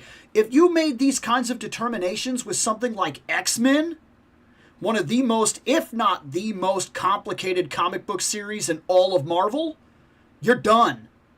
You want to pick one scene, one event out of all the legacy of X-Men and then declare that that's the quality of all X-Men? That's a terrible way to look at your comic books. It's a terrible way to look at a 75-year legacy. But we are doing it now with the MCU. People see one movie that they don't like and the MCU is failing. It's not as good as what it was. Garbage now. I'm going to be honest with you. I don't think I'm having the same problem a lot of other people are having. But I also grew up in a time where superhero movies were so egregiously bad that the worst Marvel movie out right now doesn't even touch some of the crap that I had to grow up watching. Doesn't even touch it. Not even close. Like, sorry. I think that's probably why I'm a little more forgiving. But it is interesting to me to live inside comic books as long as I have and like see the way people react. And now I'm starting to see that same thing cross into the Marvel shows and movies because it's so big. It's so big now that it's got all the same problems that are built into the comics. I find that interesting. Okay, so let me check this real quick. Looks like we have 5 people hanging out. The votes are currently at 4 votes. We're at 8 minutes. So far, Marvel and Storage is actually tied. And we've only got 2 minutes left on the vote. That's why I voted for Storage. I figured it would be a random crap you've had for a while and forgot about. Yes, I don't know what's in these boxes over here. I really don't. I have 3 boxes up from old Storage. Like, some of it as far back as literally my dad's attic. And I don't know what's in them. Some of it come from the last major move when I packed stuff in boxes. Some of it is left over from all the way back with I Collect in Reploid Productions. Some of it is literally from my childhood. It's 3 totes of like random older stuff. And I don't know what's in there. There's a rumor that, and I hope it's fake, that the MCU Iron Man was Doctor Doom all along and he was never the real Tony Stark.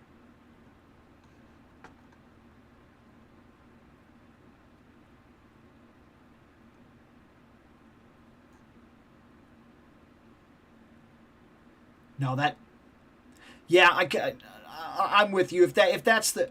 Look, chalk that up to a rumor mill. That feels funny to me. That feels forced.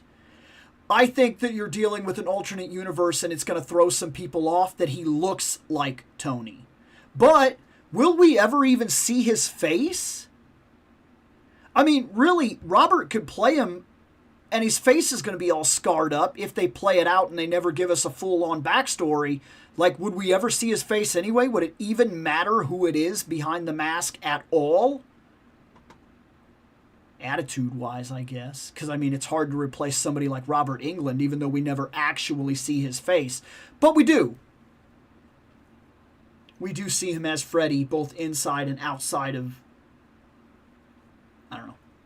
Interesting. Up.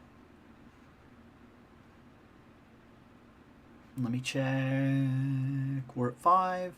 5 votes. Storage just 1. Okay. We'll do a storage grab. So,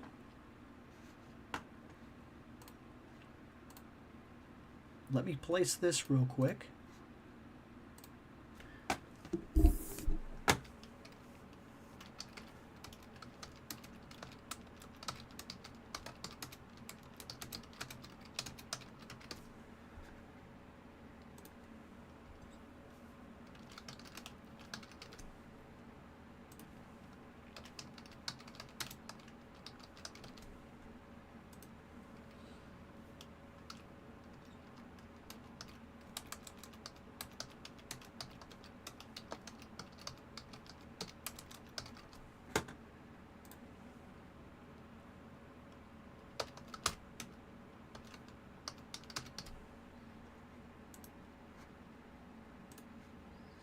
Okay, let that run. And I'm going to reach over into this set of boxes. And I'm going to pull something out. Actually, that is an item. Oh my God. This sat in an attic way too long. This is a dusty, spider-webby... This is an old book stop. Oh my gosh. This is wild. I know this was 360. Was this... Which Mortal Kombat is this? On the 360, I got a collector's edition. I must have. Because this is one of the book stops. I remember using these for a while. Like back at the old Pekin apartment. Oh my gosh. I was at an old apartment and I remember using these for books specifically. There's another one somewhere who's a Sub-Zero, who's like the other side of this. This is wild. This needs cleaned like crazy. Wow. I'm trying to remember what Mortal Kombat this was. I cannot remember. But that's exactly what this is. I do remember what it is. I don't remember how long I have had this, how long it has sat in storage. I seem to recall using this back when we were still talking video games on Reploid Productions.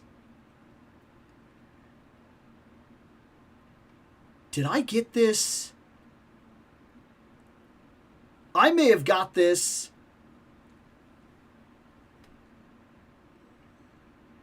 Man, I don't remember. This is wild. But that's one of the storage items right there. This craziness right here. Am I keeping this? Probably no. This is neat, but I'm not a huge Mortal Kombat fan for what it's worth. I didn't even remember having this until literally I just pulled it out. I'm not married to it in any way. Can I even find the other one? Is it somewhere in these storage boxes? I don't know. Mortal Kombat. Mortal Kombat. Is this just Mortal Kombat? Was this when they just named it Mortal Kombat again and like reset it kind of? You know what? I don't know. I know that I've got this. I know this is one of the items in the storage box. I know it's not staying in my collection. Even though it is kind of cool, I just don't have a purpose for this. I mean, I guess I could always use a book stop. Maybe. I don't know. If I find the Sub-Zero, I will debate whether or not this stays. But I have a feeling this is going away. Item from storage. Okay, oh my. We have everything. He was dusty. I'm telling you, he was a dusty mug, man. Oh my. Let's see, I stopped caring about the MCU after Endgame. It had a great finale, and I doubt that success can be replicated after that. I can get that. That's because there's a random book where Tony and Victor were roommates in college, and after his accident, he took Tony's face from Tony. My problem with the MCU is rights issues forced some weird changes to the lore and stories to the point that we're getting the classic stories of our childhood in name only. All right. I get this.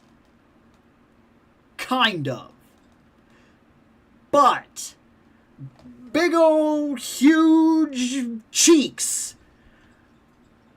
I do kind of kick back against this idea a little bit. And there's a reason.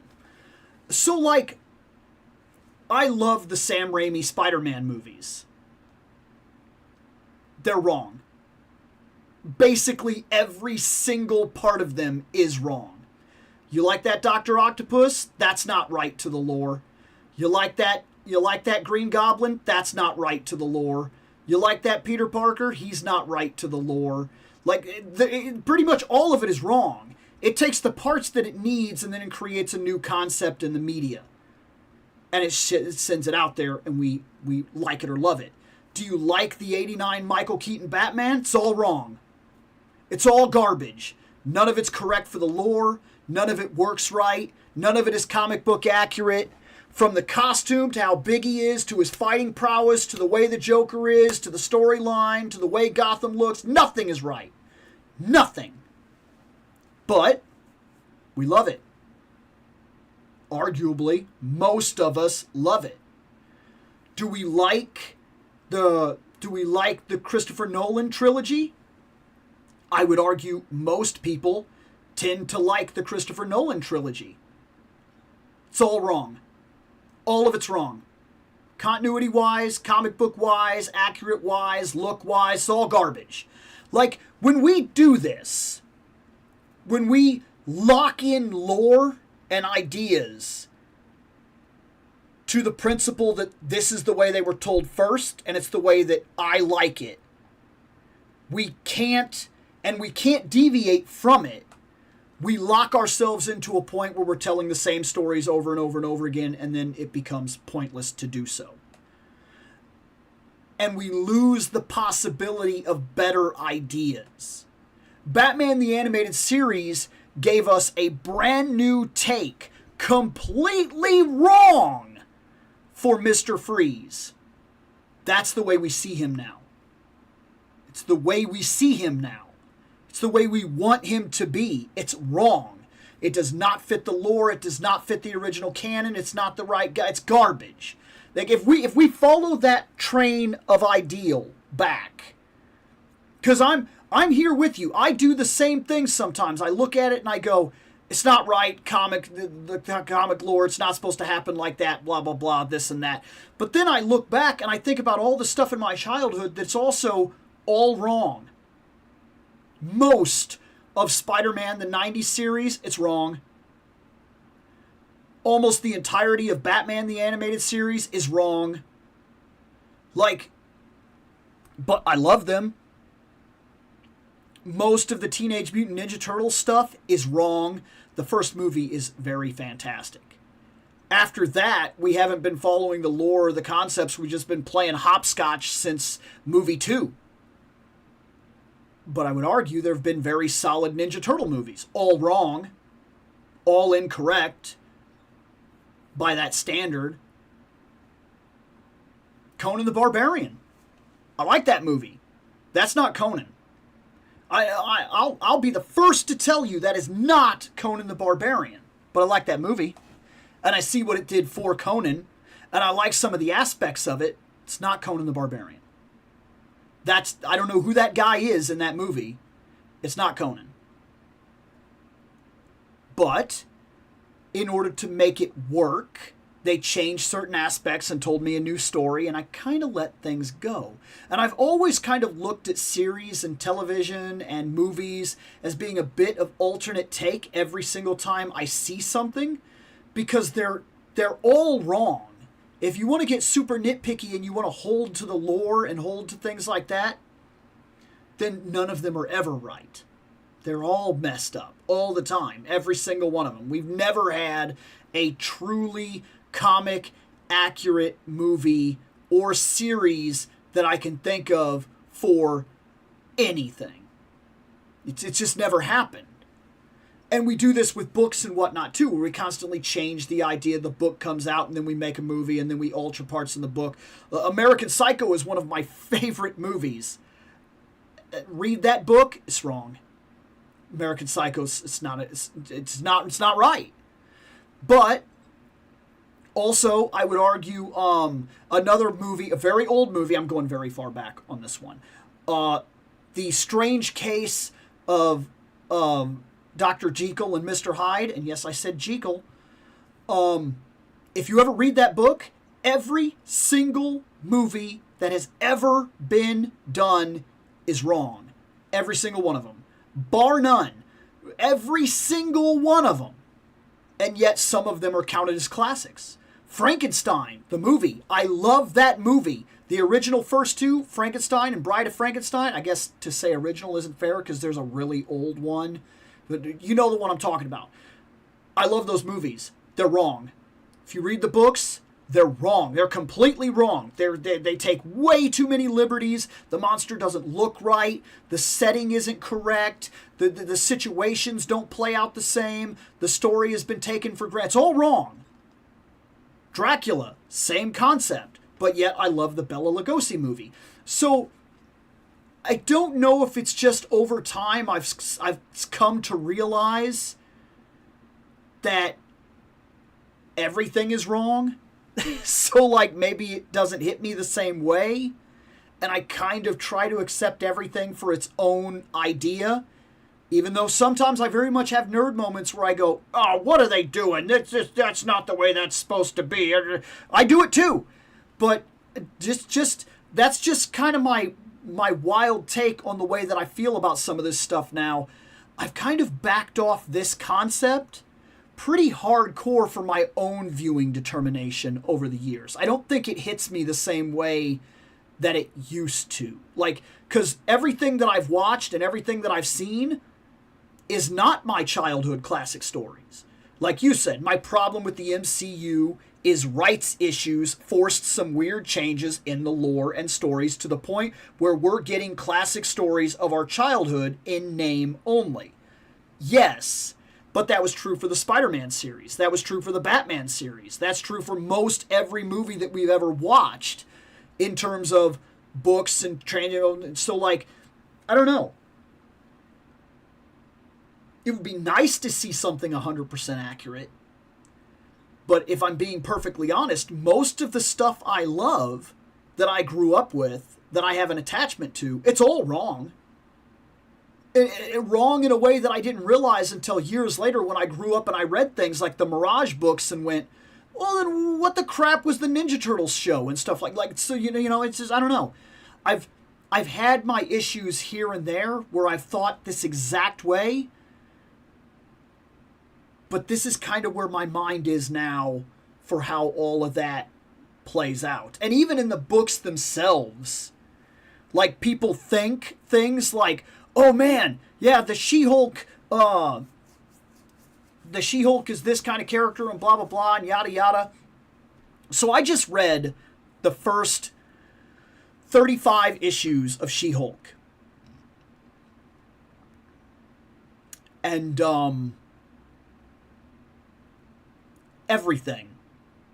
everything you know about the modern She-Hulk today, within the last, like, 2 decades, is nothing like She-Hulk. If you were to be, like, a purist, and you were to go back to the original storylines that built that character, what we have over the last 20 years is not what that character was. Because we've changed it so dramatically. And then I see things like where people go, oh, well, She-Hulk is just copying Deadpool. Actually, Deadpool copied She-Hulk. She started that crap, not Deadpool. Deadpool just kind of picked it up off of her and ran with it and got more popular than her doing it. But she was doing it first, so shouldn't he be looked at as the copycat? Even, like, I don't know. It's just weird. Like, so yeah, like, I 100% get exactly what you're saying, but I found myself kind of walking away from that feeling myself in the last, like, 4 or 5 years. Let's see, Thunderbolts, Loki, Season 2, and Fantastic Four kept my hopes alive. If these rumors about Tony being Doom all along complicate these feelings on the matter. I get that. Seeing as how I was calling it for years, Thunderbolts was Dark Reign, I can see them taking part of that story and repurposing it for their own uses. And going back to what we talked about right here, if you're right and that's Dark Reign, then it's all wrong. Like, it's really tough to hold them to an absolute standard of our childhood or the thing that we loved or the first print idea, and then never allow any chance of deviation, because we wouldn't even have the things that we love if we held on to it at that level. Like, we really would not. Marvel Legends wins. Let me set this up, and then we'll keep talking.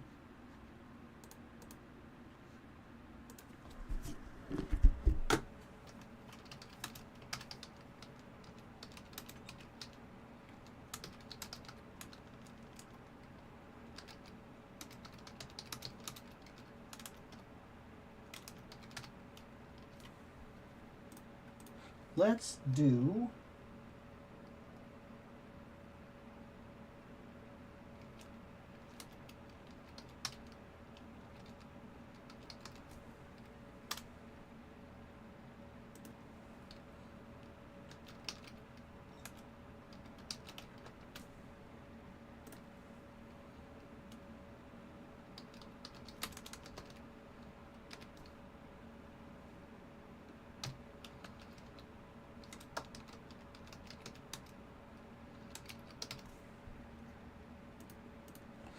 and oh, oops.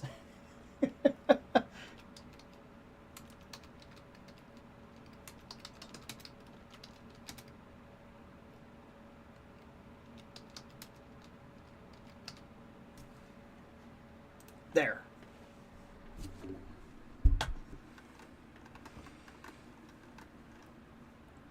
Let's see. I just want to see the Insecure Wars from the comics verbatim, but we're never going to get that with Dr. Iron Doom Man. Right. We won't. But that's not to say that the Secret Wars couldn't be an absolute masterpiece building off the continuity of all the different Marvel shows that we've had over the years. Like, they could do something really spectacular if we're looking at something like what was done with the last Deadpool movie. Like a concept like that, where there's a battle world and we're able to pull in from all different continuities of all different movies across all different times that we as people have grown up living in the Marvel stuff. Like, there's just so much good stuff there to play with. Black Suit Spidey leading into Venom? Nope. Sony has their own Venomverse. And see, now there's one of those parts right there. this is where I said I do it too. I don't feel that Venom should exist if Spider-Man if Spider-Man is not the cause of Venom existing, Venom should not exist. I'm right there with you, because my mind does the same thing. Oh, well, with the lore, the only reason Venom is a thing at all is because the symbiote felt betrayed by Spider-Man Peter Parker, who then bonded with a guy who felt betrayed by Spider-Man Peter Parker, who then their hatred of him became a Venom. That's why they take that name. But then if you change it, and you alter it, and you put out a Venom that has absolutely nothing to do with that, is that Venom?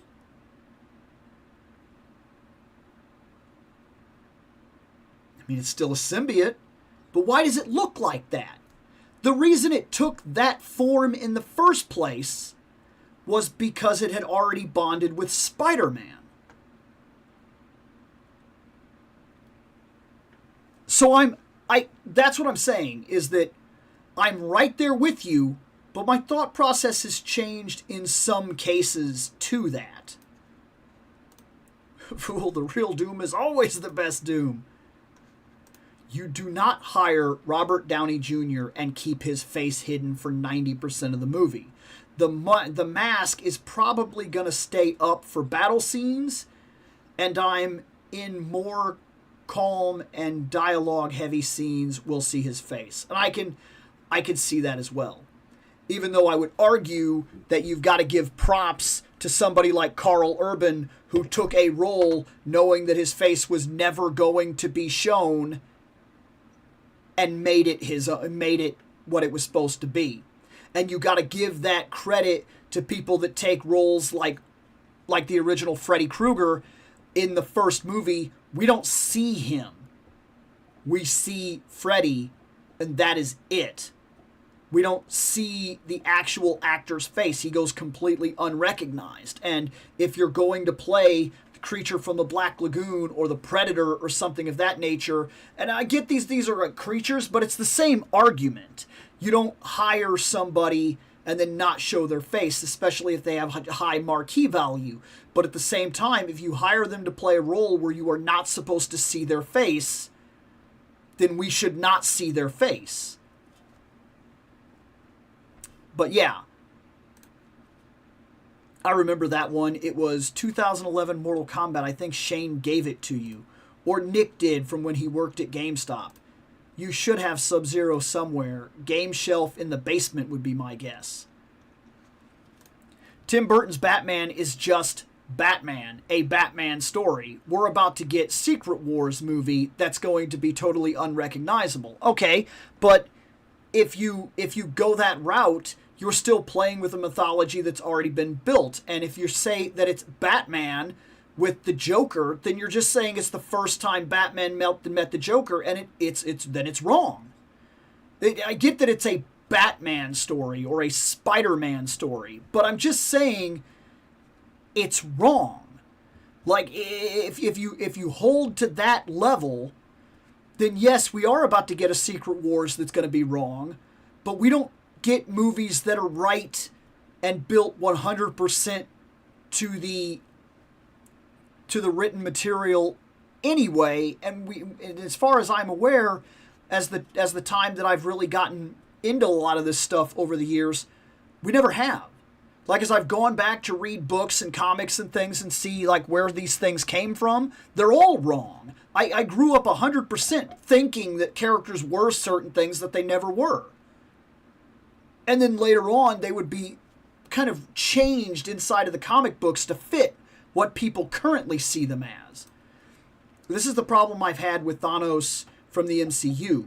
I kind of liked when was a cosmic simp for Lady Death. Right, and then like that's another thing too. People talk about just how good Thanos is in the MCU and how much they love Endgame and things like that. But if we're taking him at the lore value of what he is, then he's wrong. He's not trying to destroy half the life to save anything or anything. He's not a complicated character. He literally wants Death's attention, and this is how he's supposed to get it.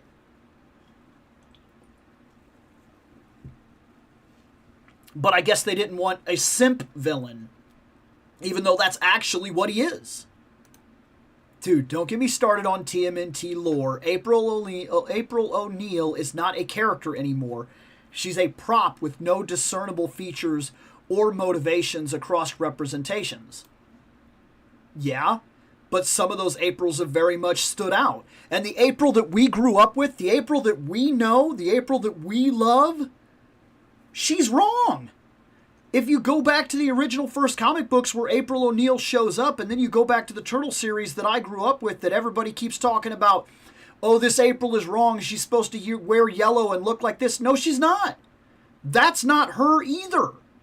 Like, it's complicated, it really is, but every time you jump into one of these things, they are a new telling of that thing, and they will not follow the concepts that came before to the extent that we would like them to follow. They just don't. That's not the way that movies and shows are done, and they never have, as far as I can tell. Literally never. It just made him live up to his moniker, the Mad Titan.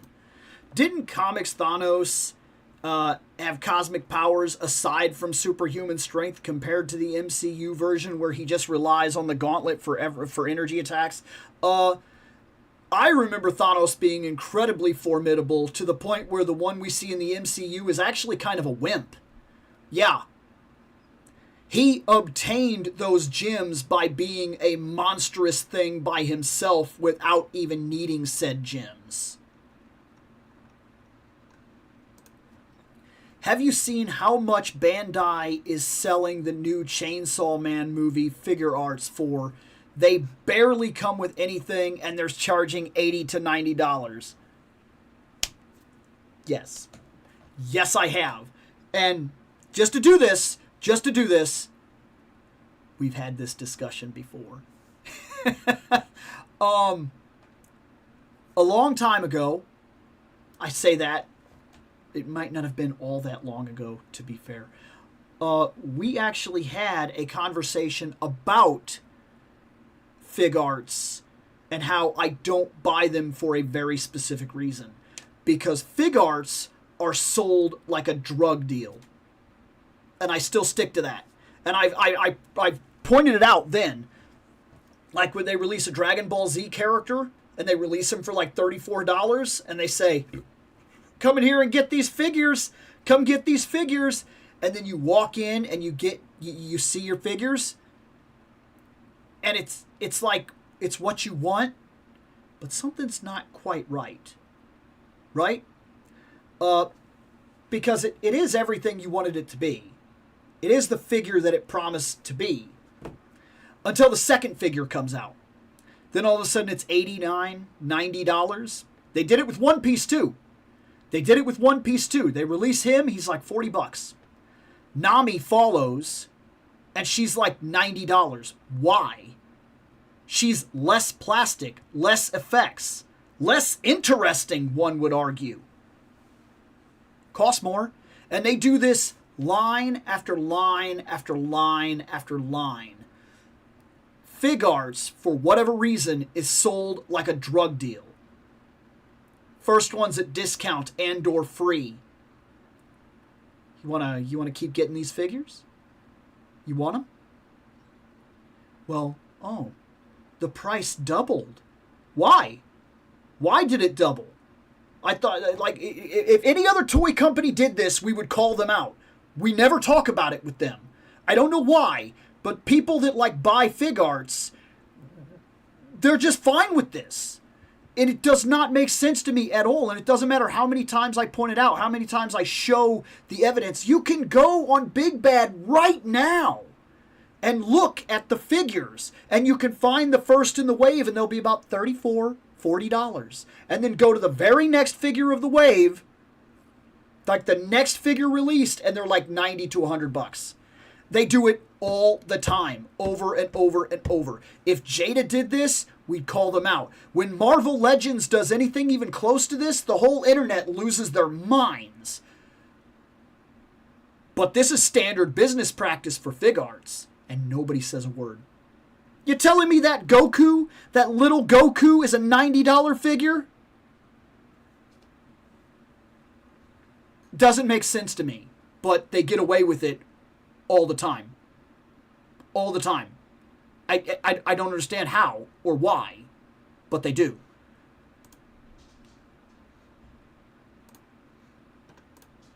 Also, I don't think She-Hulk and Deadpool do anything near the same thing. She-Hulk monologues her thoughts to the reader. Deadpool addresses the reader directly and is aware of the rules. No, because when I was reading Fantastic Four, I seen her on multiple occasions directly talk to the person that was reading and even call out the people that are writing. It's not just that she monologues to herself. She specifically says things about the writers and about Marvel Studios and about how the industry needs her to do certain things and about when she's barely saved by a piece of clothing or something like that so nobody can see her naughty bits, and then she'll specifically call it out and be like, it's a good thing the writers put that there or else we'd have probably got canceled. She's been doing that since before Deadpool, and she gets nothing. Nobody ever talks about it for some reason. It is practically the same thing. Deadpool's marked it up to a ridiculous level, but she was doing it before he was doing it. Do you still keep up with the X-Men? No. No.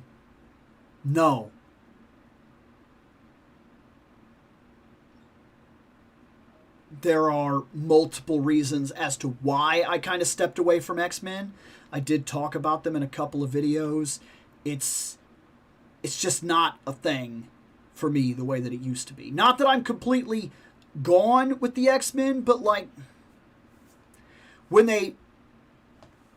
I was getting into them real hardcore and I was showing everything and I was talking about them and I was talking about how complicated they get, and then they started doing sub-dimensions, and then they started doing certain character relationships and whatnot that I knew were not going to last, and then that was kind of deleted, and then they started a whole rebirth of mutants in general, and then they did all the Hellfire Gala and all this other stuff, and they started living on were they living on Krakoa or whatever? The whole bunch of crazy stuff, and I just got to the point where I was I've been doing this since I was a kid. And X-Men is the most complicated comic book in all of Marvel. Hands down. And I'm just kind of tired of it. I know the things that I like and the things that speak to me. And I'm sure that if at some point I went back to X-Men, it wouldn't be very hard for me to start reading them and liking them again. But it wouldn't take but another year or two for them to go, oh, this has gotten a little too normal now. Let's really do some alternate universe crazy pulling in from all it. Just stop it. It's too complicated for its own good. And they don't stick with the characters enough to build them the way that I feel they did when I was younger. And I think that's a big problem for X-Men in general. I really do. And I don't think it's anything that's ever going to be fixed. So I have kind of stepped away from it completely. And I just kind of pick up every now and then and go, what are they doing now? Who's that? Why? Okay. Yeah, so I've kind of completely stepped off of them, in all honesty. Previously, he's never generally needed the Infinity Gauntlet to hold his own against equally powerful opponents. The Gauntlet is just icing on the cake for him. That's why I prefer the comics Thanos over the MCU version, where we're supposed to feel empathy over a genocidal maniac. Carl Urban. Thanos was willing to eliminate life, all for Lady Death. Dude just wanted her love and attention. Right. It was just a simp. Just a simp bad guy. You and I just approach these things differently. In my mind, I hear beloved characters deserve the same respect as people when it comes to representation. you wouldn't want your story rewritten. No, I wouldn't. But see, it's not that we're approaching it from, kind of, I guess. But if I'm being perfectly honest, in that argument right there, I wouldn't want my story rewritten. Well, then all these characters that show up that were written in the 30s and 40s and things of that nature, why are we not getting a Batman for the 30s? Why is Superman not a movie taking place in the 30s? That's where they belong. By the original mythology, the original idea, the original writers that wouldn't want their story rewritten, where's their respect? You get my question? Like, every single time, about every 10 years or so, we rewrite, retcon, and alter characters. Across the board. Most every single thing that anybody gets into at a later date than when it was designed, it is technically wrong. Like all those different movies I just said. You don't want a story rewritten. Why do we love the Frankenstein movie? It's wrong. Jekyll and Hyde. It's wrong. It's wrong. Creature from the Black Lagoon. At this point, it'd be a completely different thing, I'm sure. Like, every time. The Sherlock Holmes movies, do we like those? Are they good movies? Are they fun? Robert Downey Jr. is fun. Is that Sherlock Holmes? Was that like the books? No. It's wrong. Conan? It's wrong. Does Robert E. Howard want his character rewritten? Should that be respected? Should the Conan movie not be a beat-for-beat idea of Tower of the Elephant? One could argue yes. But would that have caught on with the masses, and would it put Conan in the spot that he's in today in the cultural zeitgeist? Probably not. Realistically, no. Probably not. It's complicated. I really do think it's complicated. And it's not, I'm not attacking with anything that I'm saying. I'm saying that the way I've perceived it has changed over the years to be a little more open to the idea that it's never going to be like what I grew up with. Ever. And it's never going to be that way, because even what I grew up with is horrifically removed from the thing that it was by the time I saw it. It was already wrong when I seen it. And then there are remakes that I like more than original stories. If I'm being perfectly honest, I like the remake of The Time Machine and think it's a fantastic movie. I like the remake of Count of Monte Cristo more than I like the book, and more than I like the original movie. By leaps and bounds, it's one of my favorite movies of all time. But it's wrong. It's wrong. If we're looking at it in that aspect, it's wrong. So it is a very complicated thing. I really do believe it's a complicated subject. Purple Space Simp lost her to Deadpool in the end. Oh, man. Fig Arts is crazy to me. My bro collects the Naruto stuff. Some of it is domestic and $35. Some of it is not, and it's hundreds of dollars. It's ridiculous. It's ridiculous. Nice figures, though. That's fair. That's fair. You could make the argument that if you're going to collect Dragon Ball Z, Fig Arts is the way to go and you really shouldn't be buying anything else. You're wasting your money anywhere else. But at the same time, if they're going to release a Goku, and Goku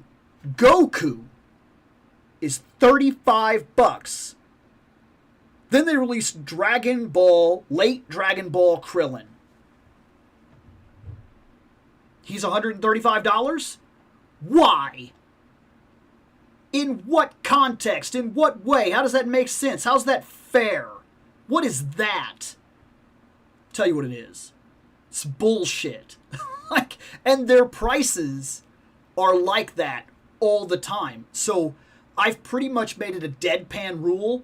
I do not buy Fig Arts at all. Ever. because I know that I'm going to put myself in a corner where I'm like, dude, I want that.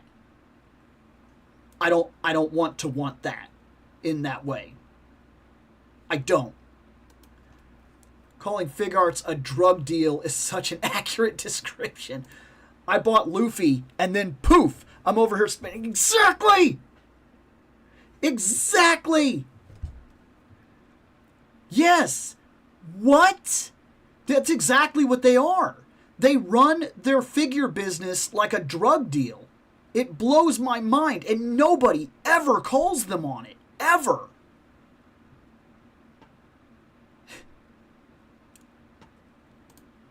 She-Hulk addresses the reader about Marvel directly, but Deadpool makes literal changes and people in frame react to him doing it in real time. It's a thing he's actively done. No, because She-Hulk sometimes also gets actively the same way. Even that jump rope scene, that famous jump rope scene where she's actually actively calling out Marvel for having her do the jump rope scene and talking about how it's so risque and how it's not appropriate and blah, blah, blah, and this and that. And there's a character that actually takes the rope away from her and shows that she's jumping in underwear. She's not actually naked. And she calls it out for that, saying that, you know, oh, you just ruined the whole thing or whatever. And so, yeah, she is directly talking to the readers and Marvel in real time, and other characters sometimes very blatantly know that that is what she is doing and will call her out in the midst of her calling it out. So it is a Deadpool thing. It may be very different today, but back when it started, when she really started playing that game, she's the one that really made it a thing. Jada Toys is just put up the turtle van on Big Bad Toy Store. What size? And for what? Jada?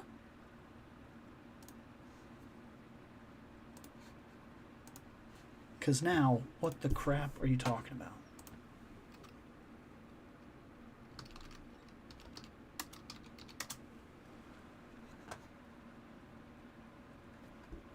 Holy crap, what is that? Well, that's Ultimates. That's Turtles Ultimates Party Wagon. Jada. Oh, it's a little... Oh, okay. It's not... Oh, you had me all messed up for a second. Okay. Not what I thought it was. All right. That's fine. I only buy fig arts that resonate with me, like Kamen Rider stuff. It pays to pre-order directly from them because their premium versions have their prices double, triple at retail. I will say, with One Piece at least, they've sold at least a couple of the crew as best selection versions that cost $35 and have less accessories. And if they wanted to do that as a standard, have two different kinds of ideas, hey, these cost a little less, but they're this, and these cost a little more, but they're this, that would be fine, but it's... I don't know, like... It doesn't seem like there's any rhyme or reason half the time that they price things the way they do. It's just not a line that I'm willing to jump into because I know that I'm going to get put in a corner and get screwed for buying part of them. Sounds like the name of a sitcom, Keeping Up with the X-Men, laugh tracks and all. That used to be this show. This show used to actually be called Keeping Up with the X-Men, and that's what we used to talk about was how ridiculous X-Men was. I used to literally read every single book that was coming out and review them and then do lives where we talked about X-Men and how crazy it was. I'm the only weirdo that would absolutely go crazy for period-specific superhero stories. It was the only interesting thing about the Fantastic Four. I love that movie. We're on completely different wavelengths. I love almost everything about that Fantastic Four movie. I saw it 3 times in theaters, and I bought it immediately when I seen it on the rack. I love it. I think it's fantastic. I think it's fantastic. I can't wait to see more of it. I really enjoyed it. I enjoyed the shit out of it. Just got the notice. My Gamer vs. Punisher Nick Fury pack bumped up to November 18th. Bill, Creature from the Black Lagoon would be wrong. Me attempts to ignore The Shape of Water.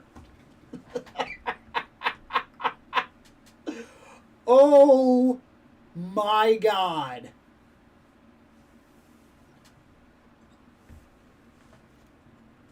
Okay. Good one. Fantastic one, in fact. Wow. Dude, I would love a full-on series take of the original Conan stories. They've never done it before. Every movie makes these changes, and now nothing's sacred. I mean, yeah, but like I said, half the things I grew up with that I love, I didn't stop loving them. I still love that Conan movie. I still love most of my childhood films.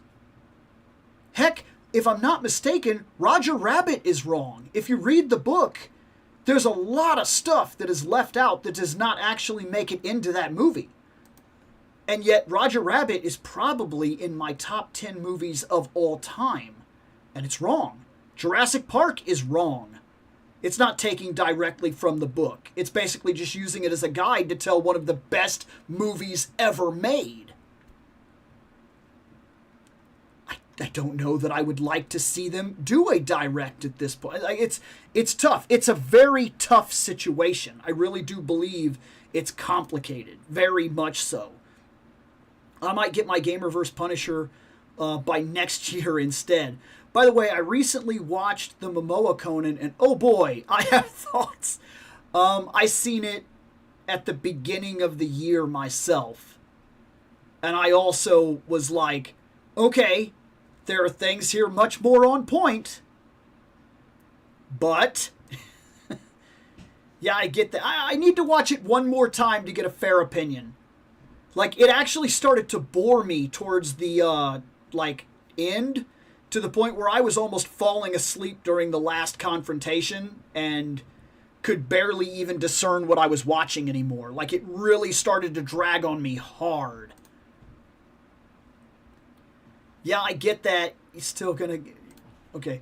My hope is that they don't bump up that release of the 97 Sentinel. I really don't want those two orders colliding together.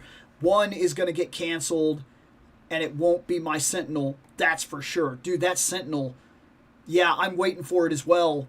Right now, it's still set for, like, December, and I'm wondering if it's going to be moved even further back, because I think they didn't expect what kind of production rate it was going to actually be. Like, I think it was a lot more than they actually anticipated. That FigArts Naruto Ramen Shop diorama is like $35 on Amazon if you're looking for a cheap display, which is cool, by the way.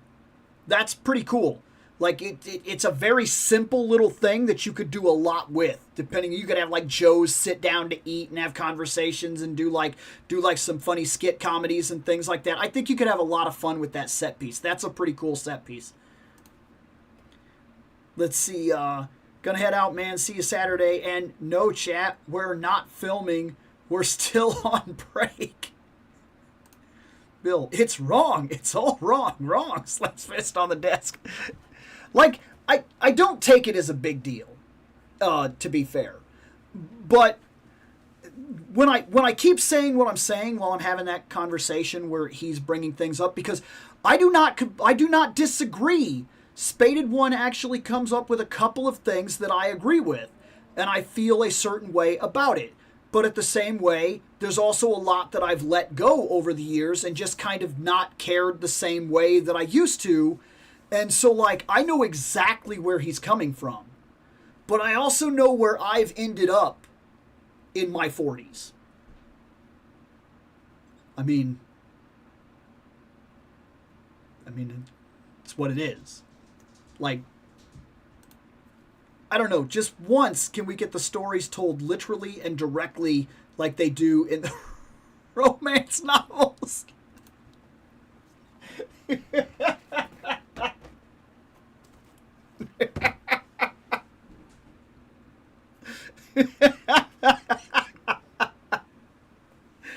Oh my gosh, fantastic, by the way. By the way, never misunderstand. When I give an opinion, even if sometimes it sounds passionate, and even if sometimes it might sound like I'm lashing out or going completely against your ideas, not a thing. I'm literally just having a conversation. I don't take your opinion to be wrong, even if I disagree with it. always keep that in mind. I don't have any malice. We're literally having a fan discussion, and they sound a certain way. But never be offended, by the way, just in case it comes off in a certain way. That's never the intention of any of my discussions here. I never claim to be an expert. I simply give my take on the way that it affects my life. How many times you gonna make perfect Pride and Prejudice? Not enough, evidently. They're gonna remake that again and make more money. Okay?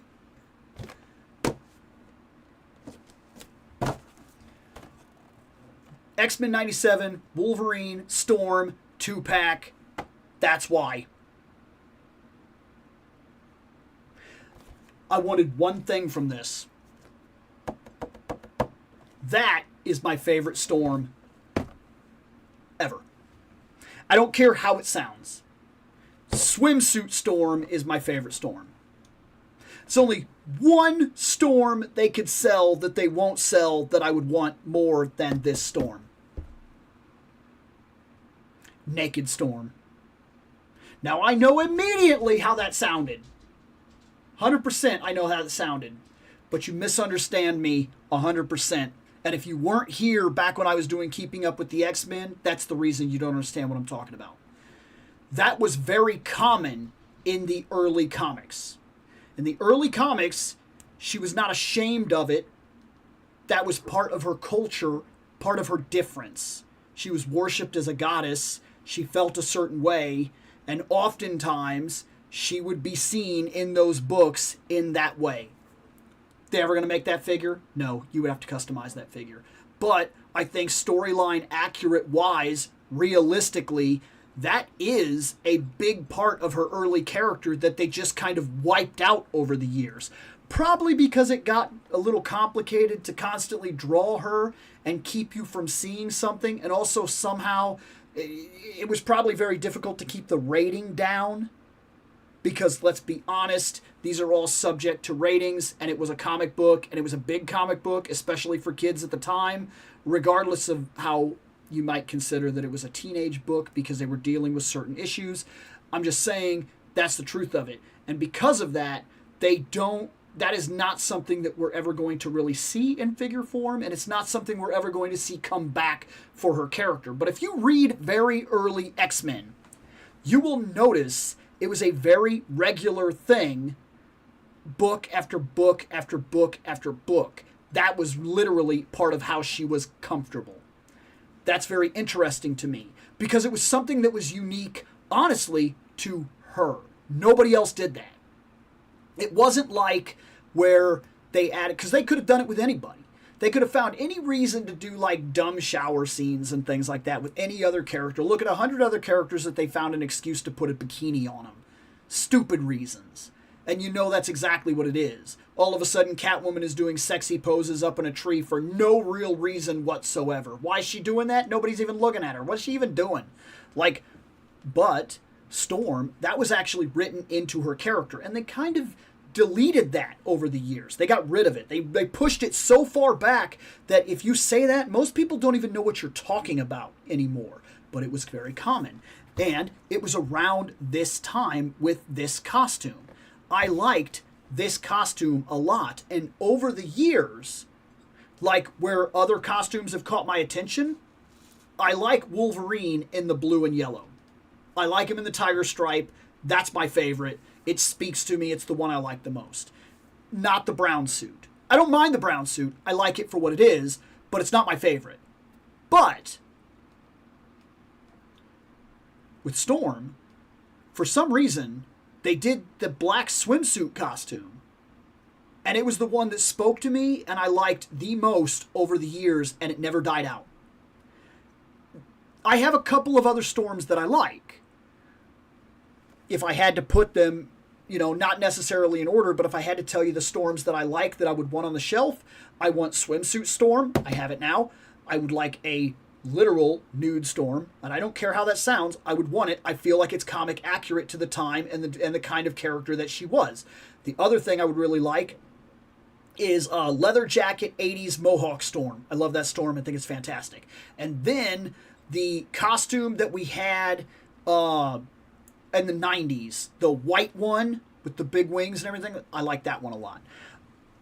Every other storm costume I'm fine with, but those are the ones that if I could have guaranteedly, these are the storms, they're going on the shelf, nothing else matters, those are them.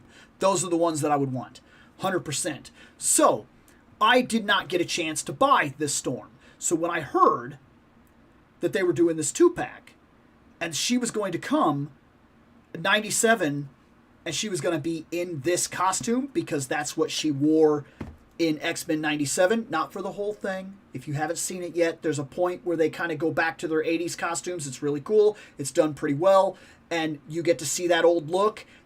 And she wore this costume, and I was thrilled, because that costume really doesn't get any attention anymore. I guess I can see why. People probably don't like it the way that I do. I think it's unique. I think it's elegant. I think it's very cool. And I think it really is something special to her character that I could not see anybody else pulling off. I think it's fantastic. I think it works. And I just like it. I really do. It speaks to me. It's like it's the one that I like. So I was super thrilled to get this. Then, of course, they're packing it with Wolverine. Brown suit. Do I need a new brown suit Wolverine? No. But if you've already seen the video where I talked about taking a couple things off of my shelf, that brown suit Wolverine, the older one, it is now off the shelf. It's bagged. It's ready to sell, because this, I feel, takes its place, and I feel I won't miss the old one for what it's worth. I'm not the kind of person, unless you're talking about Spider-Man, I'm a bit of a Spider-Man putz, but for the most part, I need a Magneto on the shelf. That's what I need. I need a Professor Xavier on the shelf. I need a Nightcrawler on the shelf. I need a Phoenix on the shelf. That might be a little touchy, because I want the green Phoenix, I want the black suit Phoenix, I want the white Phoenix, I want the red Phoenix. So a bit of a putz on that angle, but they are different representations of the same thing. But I only want one green Phoenix. You get the idea. And that's kind of the way I feel. And for the most part, that is the way that I kind of handle a lot of this stuff. Oftentimes, like I have an Iron Man, and that's the only Iron Man I have, and I don't want another one. If I get another one, that one will probably come off the shelf, very realistically. Just like recently, I got a Captain America, and I took the other one off the shelf, because I'm not that kind of person. I don't need 7 of the same character, unless it's Spider-Man. I'm a putz. I have so many red, blue Spider-Man that, like, what am I even doing? They're all the same guy. They're all the same thing. And I just can't help but keep buying them like a putz.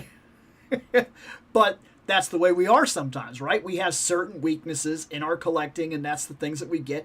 And if I'm being perfectly honest, I guess you could put it up on He-Man or Teela, because I have multiple versions of them over and over and over again, and it doesn't seem to bother me one bit. But when you're talking about my Star Trek shelf, I bought the data that I liked, and that was it. I don't need 10 other datas, even though there are easily 10, 15 other datas. Like, sometimes I need the one on my shelf that represents what I want, and I don't need anything else. So that Wolverine came off the shelf. And that is pretty much my big spiel right here on this 2-pack. Now I need to see it.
I apologize.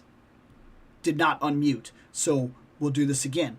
Let's start here. Wolverine head. This is a very good Wolverine head. I think that it is on par with the last couple Wolverine heads that we've got. In fact, we've had really good Logan unmask heads recently, like character after character after character, and I love that. But I would like to do a minor call out here. Minor, but important. If you were releasing a Logan, a Wolverine, and you knew what you were doing an X-Men 97, okay? It was going to be a brown suit. You already did an X-Men 97 Tiger Stripe. Tiger Stripe got the effect where you take the head off and you put the cowl, like you switched it back, right? He didn't come with that. He doesn't have it. Why? It's minor. I'm not going out of my way and being all crazy about it or anything like that, but I am kind of calling it out because it doesn't make sense to me that you would go out of your way to include it as if it was going to become a standard for the X-Men 97 line, kind of like how now Cyclops should not be coming without Brownps, okay? You release a Cyclops and you don't give me a Brownp, now I have a problem.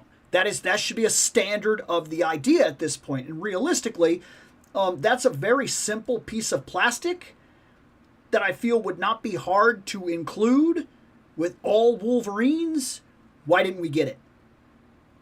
Minor. It's not like a I hate this figure thing, but I thought it was interesting enough to call out. Now, oh my, he feels like very, very tight. There we go. He's kind of loosening up. I'm trying to be careful with him. I don't necessarily feel like he's gummy, which that's a good thing at the very least, because that would have been a real problem. There we go. Now he's going. Now he's Wolverine. Okay. I was a little concerned there for a second, but he's loosening up real fast, actually. So he of course comes with his regular hands here, and then he comes with clawed hands. And the claws on this one are just like we got from the 97. They're I like these better. I really do. I think these are more sturdy than the other ones that we got, and so that's a good thing for me at least. So let me pull the hands here, because look, if I'm going to put Wolverine on the shelf, I pretty much always want him on the shelf with claws out. I mean, his Wolverine, right? What else are we doing if the claws are not out? But I don't think you'll have any kind of problem with him. Like here, I have him very simple. We'll just put him like this. Look, right there, right off the bat. I'm not even trying. We have solid poses, right? That's him jumping down or something like that. We got that whole screaming up in the air thing. His head goes up. This is a solid Wolverine. I'm not seeing any problems. The head comes off. The head goes on. Standard Marvel Legends. In terms of X-Men 97, even to the point where he can pretty much cross his arms at this point, which should be standard, I would argue, for some stuff like this. I do feel like he's a little more restrictive than the Tiger Stripe Wolverine. I'm noticing it. It does feel like he's a little more restrictive, and I can't necessarily say why, but he does. It's noticeable somehow. One thing I'm actually liking a lot that I didn't notice until just now, one of his ears, and I don't know if this was just from packaging, but it's flared. One of them is kind of in more, and one of them is flared out, and I almost think that's on purpose. I don't think that this could be a packaging thing, that mine is like this because he was in there, but like, I like this, and I don't know why. I just think that's neat. If that is just something that happened to my figure, cool. If it is on purpose, even more cool. because I honestly really like the fact that like the other side of the cowl is flared out. I think that's really cool. I think that's neat. So now, arguably, for me, the star of the show. What are we dealing with here? Well, here's Storm, okay? Right off the bat, minor but important. Right here. Heels. She's going to be tough to stand, especially with the fact that she has the cape and everything else. I think realistically, well, I just got her to stand up on the table without even trying. Maybe she's balanced very, very well. Maybe they got the body just right, or maybe the hair somehow helps it a bit or something like that. I don't know, but she stood up very easily, which honestly surprised me. And this cape has a lot of give, like a ridiculous amount of give, which is a good thing. You don't want this to be like the big, hard Emma Frost cape that did us no favors. You don't want that, in all honesty. Otherwise, the cape is not super restrictive. It's not stopping me from doing poses and stuff that I want. She, of course, has the double elbows and whatnot, like we've come to expect, or we should be coming to expect from all the female characters. She's very skinny. In the arms is what I'm specifically talking about, which I am noticing it makes her feel a little more frail, but I don't think it's necessarily a problem. I'm thinking, I could be imagining this, but it almost seems like she, in general, like even her legs feel a little more thin compared to even the last Jean Grey that I opened, in all honesty.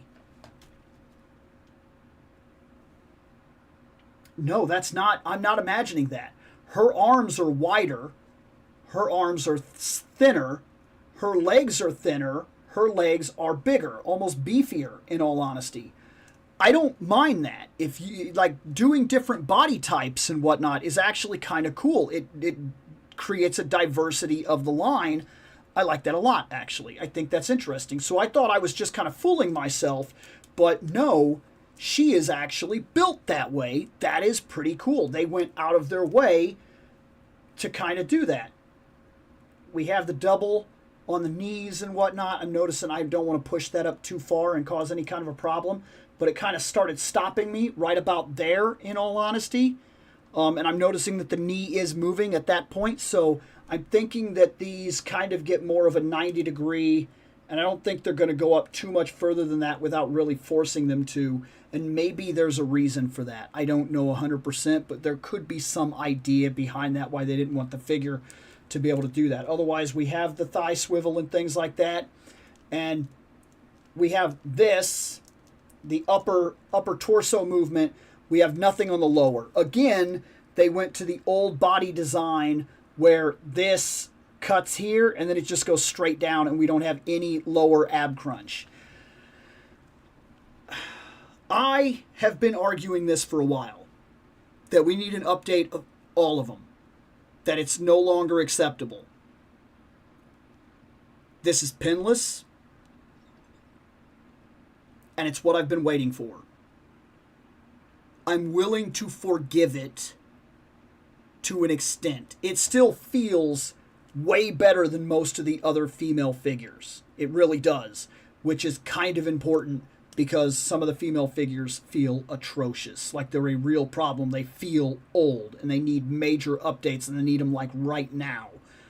She doesn't really feel like that. I don't know exactly how it's going to hit her when I try to do some of the posing, like when I get her up in the air and do lightning and things like that, but it probably won't be as big of a deal for her as it is for other female characters that need to take very specific poses. She can fly. It's probably going to look a little different and work a little different for her. She has this where the hair is down, and then we can pop that head, and this cape just slides off as far as I could tell. Yep, just slides right off. Once the cape is off, we get a good look at the body and the design. I've always really liked this design. I'm serious.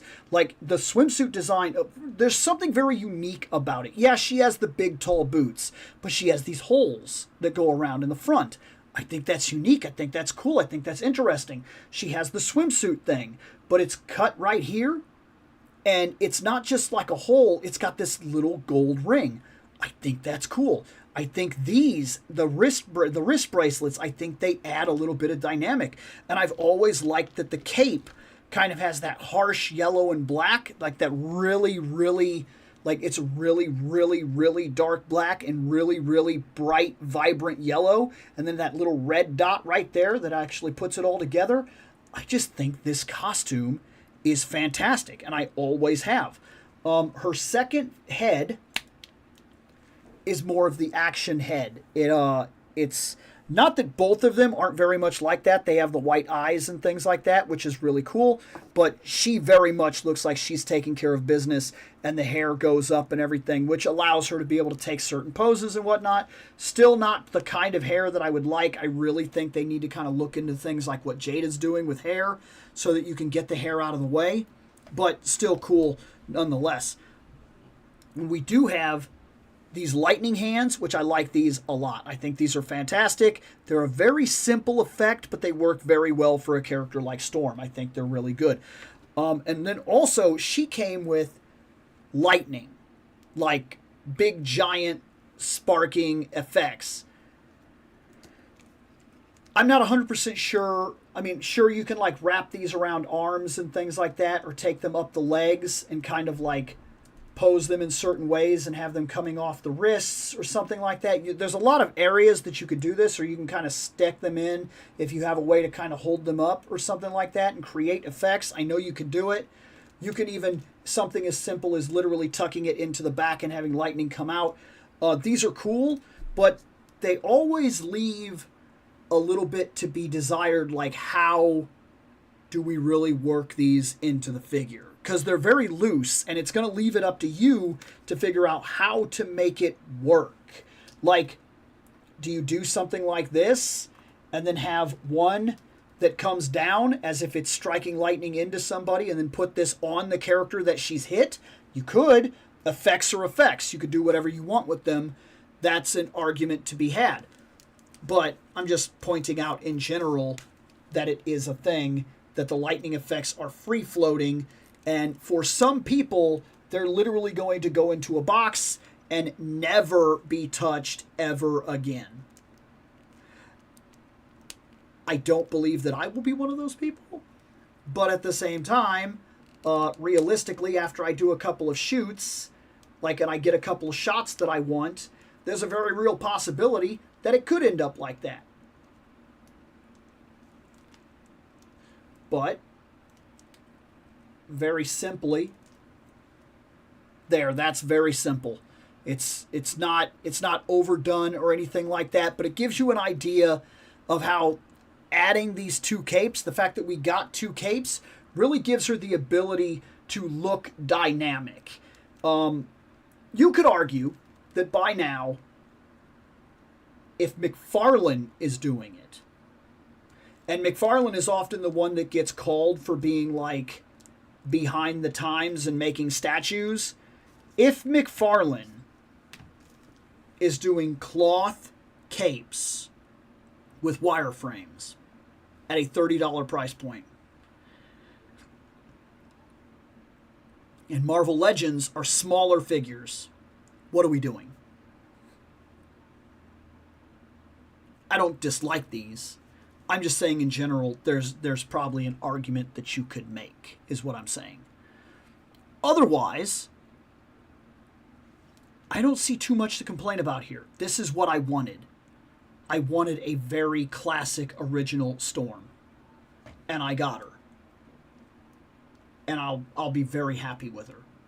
I don't think that there's much else I could have asked for, except for I do kind of wish they gave her the full new body with the lower ab crunch.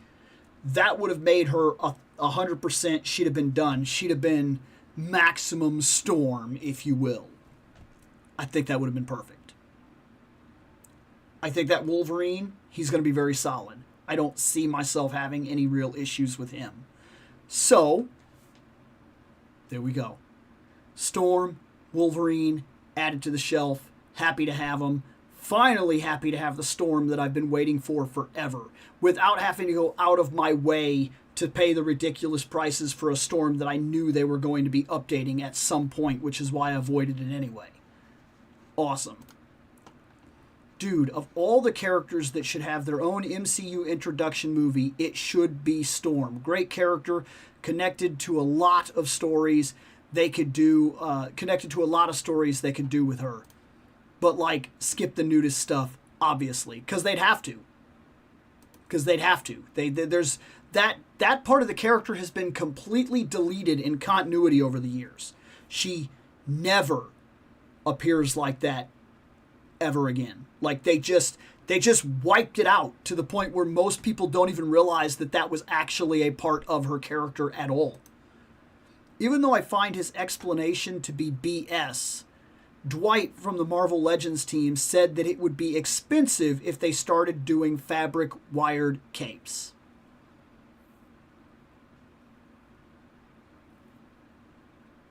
Okay. Sure. But then we have to ask, how can McFarlane do it? His figures are bigger. Like, you telling me pinless technology adds that much to the price? Is that why he can do them? Because he has a bunch of pins and his figures kind of tend to feel older? I don't know. Doesn't feel like it should. Doesn't feel like it should make that big of a difference. And if it does start making that big of a difference, give us those capes in deluxes. They like deluxes where they charge $40 for a single figure or $50 for a single figure. Work it into that price. You got a character that the cape is supposed to be dynamic and expressive. This works, sure. But then I'll make another argument real quick. It's a minor one, but like, they produce 2 capes.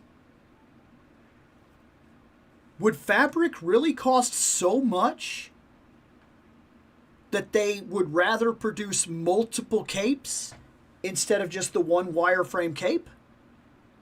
Already in a 2-pack, where the Wolverine is pretty much standard edition.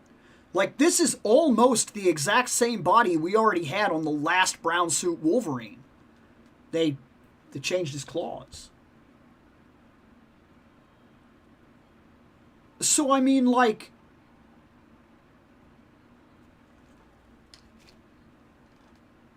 if you've got that much level of reuse in a big 2-pack like this, isn't this literally the kind of situation where one thing pays for the other and you could have done the cloth cape? I don't know. I can't see their books, so I can't necessarily call BS. But at the same time, something feels funny about that comment. McFarlane said fabric capes and plastic versions are priced the same, so he went for the fabric cape route eventually. Well, there's somebody... look, that's McFarlane from his mouth directly. Look, it was costing me the same to do either one. People wanted this one, so I went with that one. If there was really if there's no difference in cost value for this guy, who says outright, it's not costing me anything different, then why would it cost Marvel Legends? And they would actually use less fabric and less wire. Why would it? It's just a funny. It's probably a BS reason. There's probably some underlying weird reason where it's like they don't want to give out wireframe capes because some kid might poke themselves on the metal and then they get a lawsuit or something like that. And maybe that's what's really going on. I don't know. And because right here, you say, like, I think Hasbro is being cheap, and Dwight was contractually obligated to say that. Now, to be fair, Dwight is contractually obligated to defend Hasbro. He's not going to say anything against the business, because he'd lose his job almost instantly. He's not going to call them out for something like that.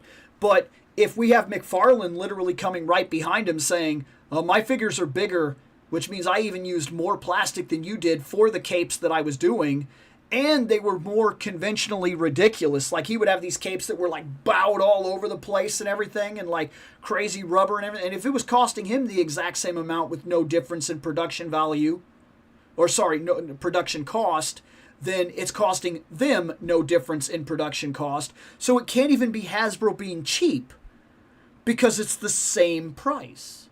Same price, same price. Neither one saves them any money. It's not a cheap thing. It's like a weird decision that they're making for some reason. And I have no idea what that reason would be. Well, we opened a Penguin, a Reptilax, a Storm, a Wolverine, a Party Wagon, and we even went into one of the storage boxes today. Pretty good night. Guys, thanks for hanging out. It's been a decent Wednesday, and I will be back next Wednesday to keep on talking toys. I will be trying to work a little bit more on the editing and keep episodes going out, because I really need to get these lives cut into their chapters. And there's also been a couple of toy things that have come out, like news and whatnot, that I really should be talking about, and I'm kind of putting that off. I'm going to be perfectly honest with you. Recently, the reason is because I'm playing Pokemon. I'm real about it. Look, I know what I'm doing. I'm coming home. I'm hanging out with my kid. I'm playing Pokemon. And for what it's worth, I have prioritized that. We will eventually kind of die down from that, and I'll end up back up here kind of editing like crazy like I normally do. But for right now, I'm really enjoying that, and it kind of, that moves to the forefront of what I care about. I love doing the show. I'm not stopping the lives or anything like that, but every now and then, if I like get into a certain game or something like that, I need that moment to decompress, and then I'll come back and edit like crazy and do all the news and all the talking and everything like that. It happens. That's really what's been going on probably the last month, is I've just been kind of playing games and kind of taking a step back and everything, while I kind of let the lives kind of take the bulk of what we're doing here. But that's gonna start to change as I'm kind of at the end of that Pokemon game. I'm kind of narrowing that out, and as that starts to die down, I'll be right back up here doing a whole lot of edits and everything. I edited like 3 videos this morning, actually. There was a situation, so I was home. I was not at work, so it kind of gave me the free time to do so. But yeah. Anyways, guys, thanks for hanging out. I really do appreciate it. And I will see you next Wednesday. I hope that this was enjoyable enough to kind of push you through your week, because I get it. It's real out there sometimes. And sometimes it's fun just to talk some toys, decompress, have some of your stress taken away, and go out through the rest of your week. I know these help me that way. I hope they do something for you. I'm going to get out of here. Take it easy.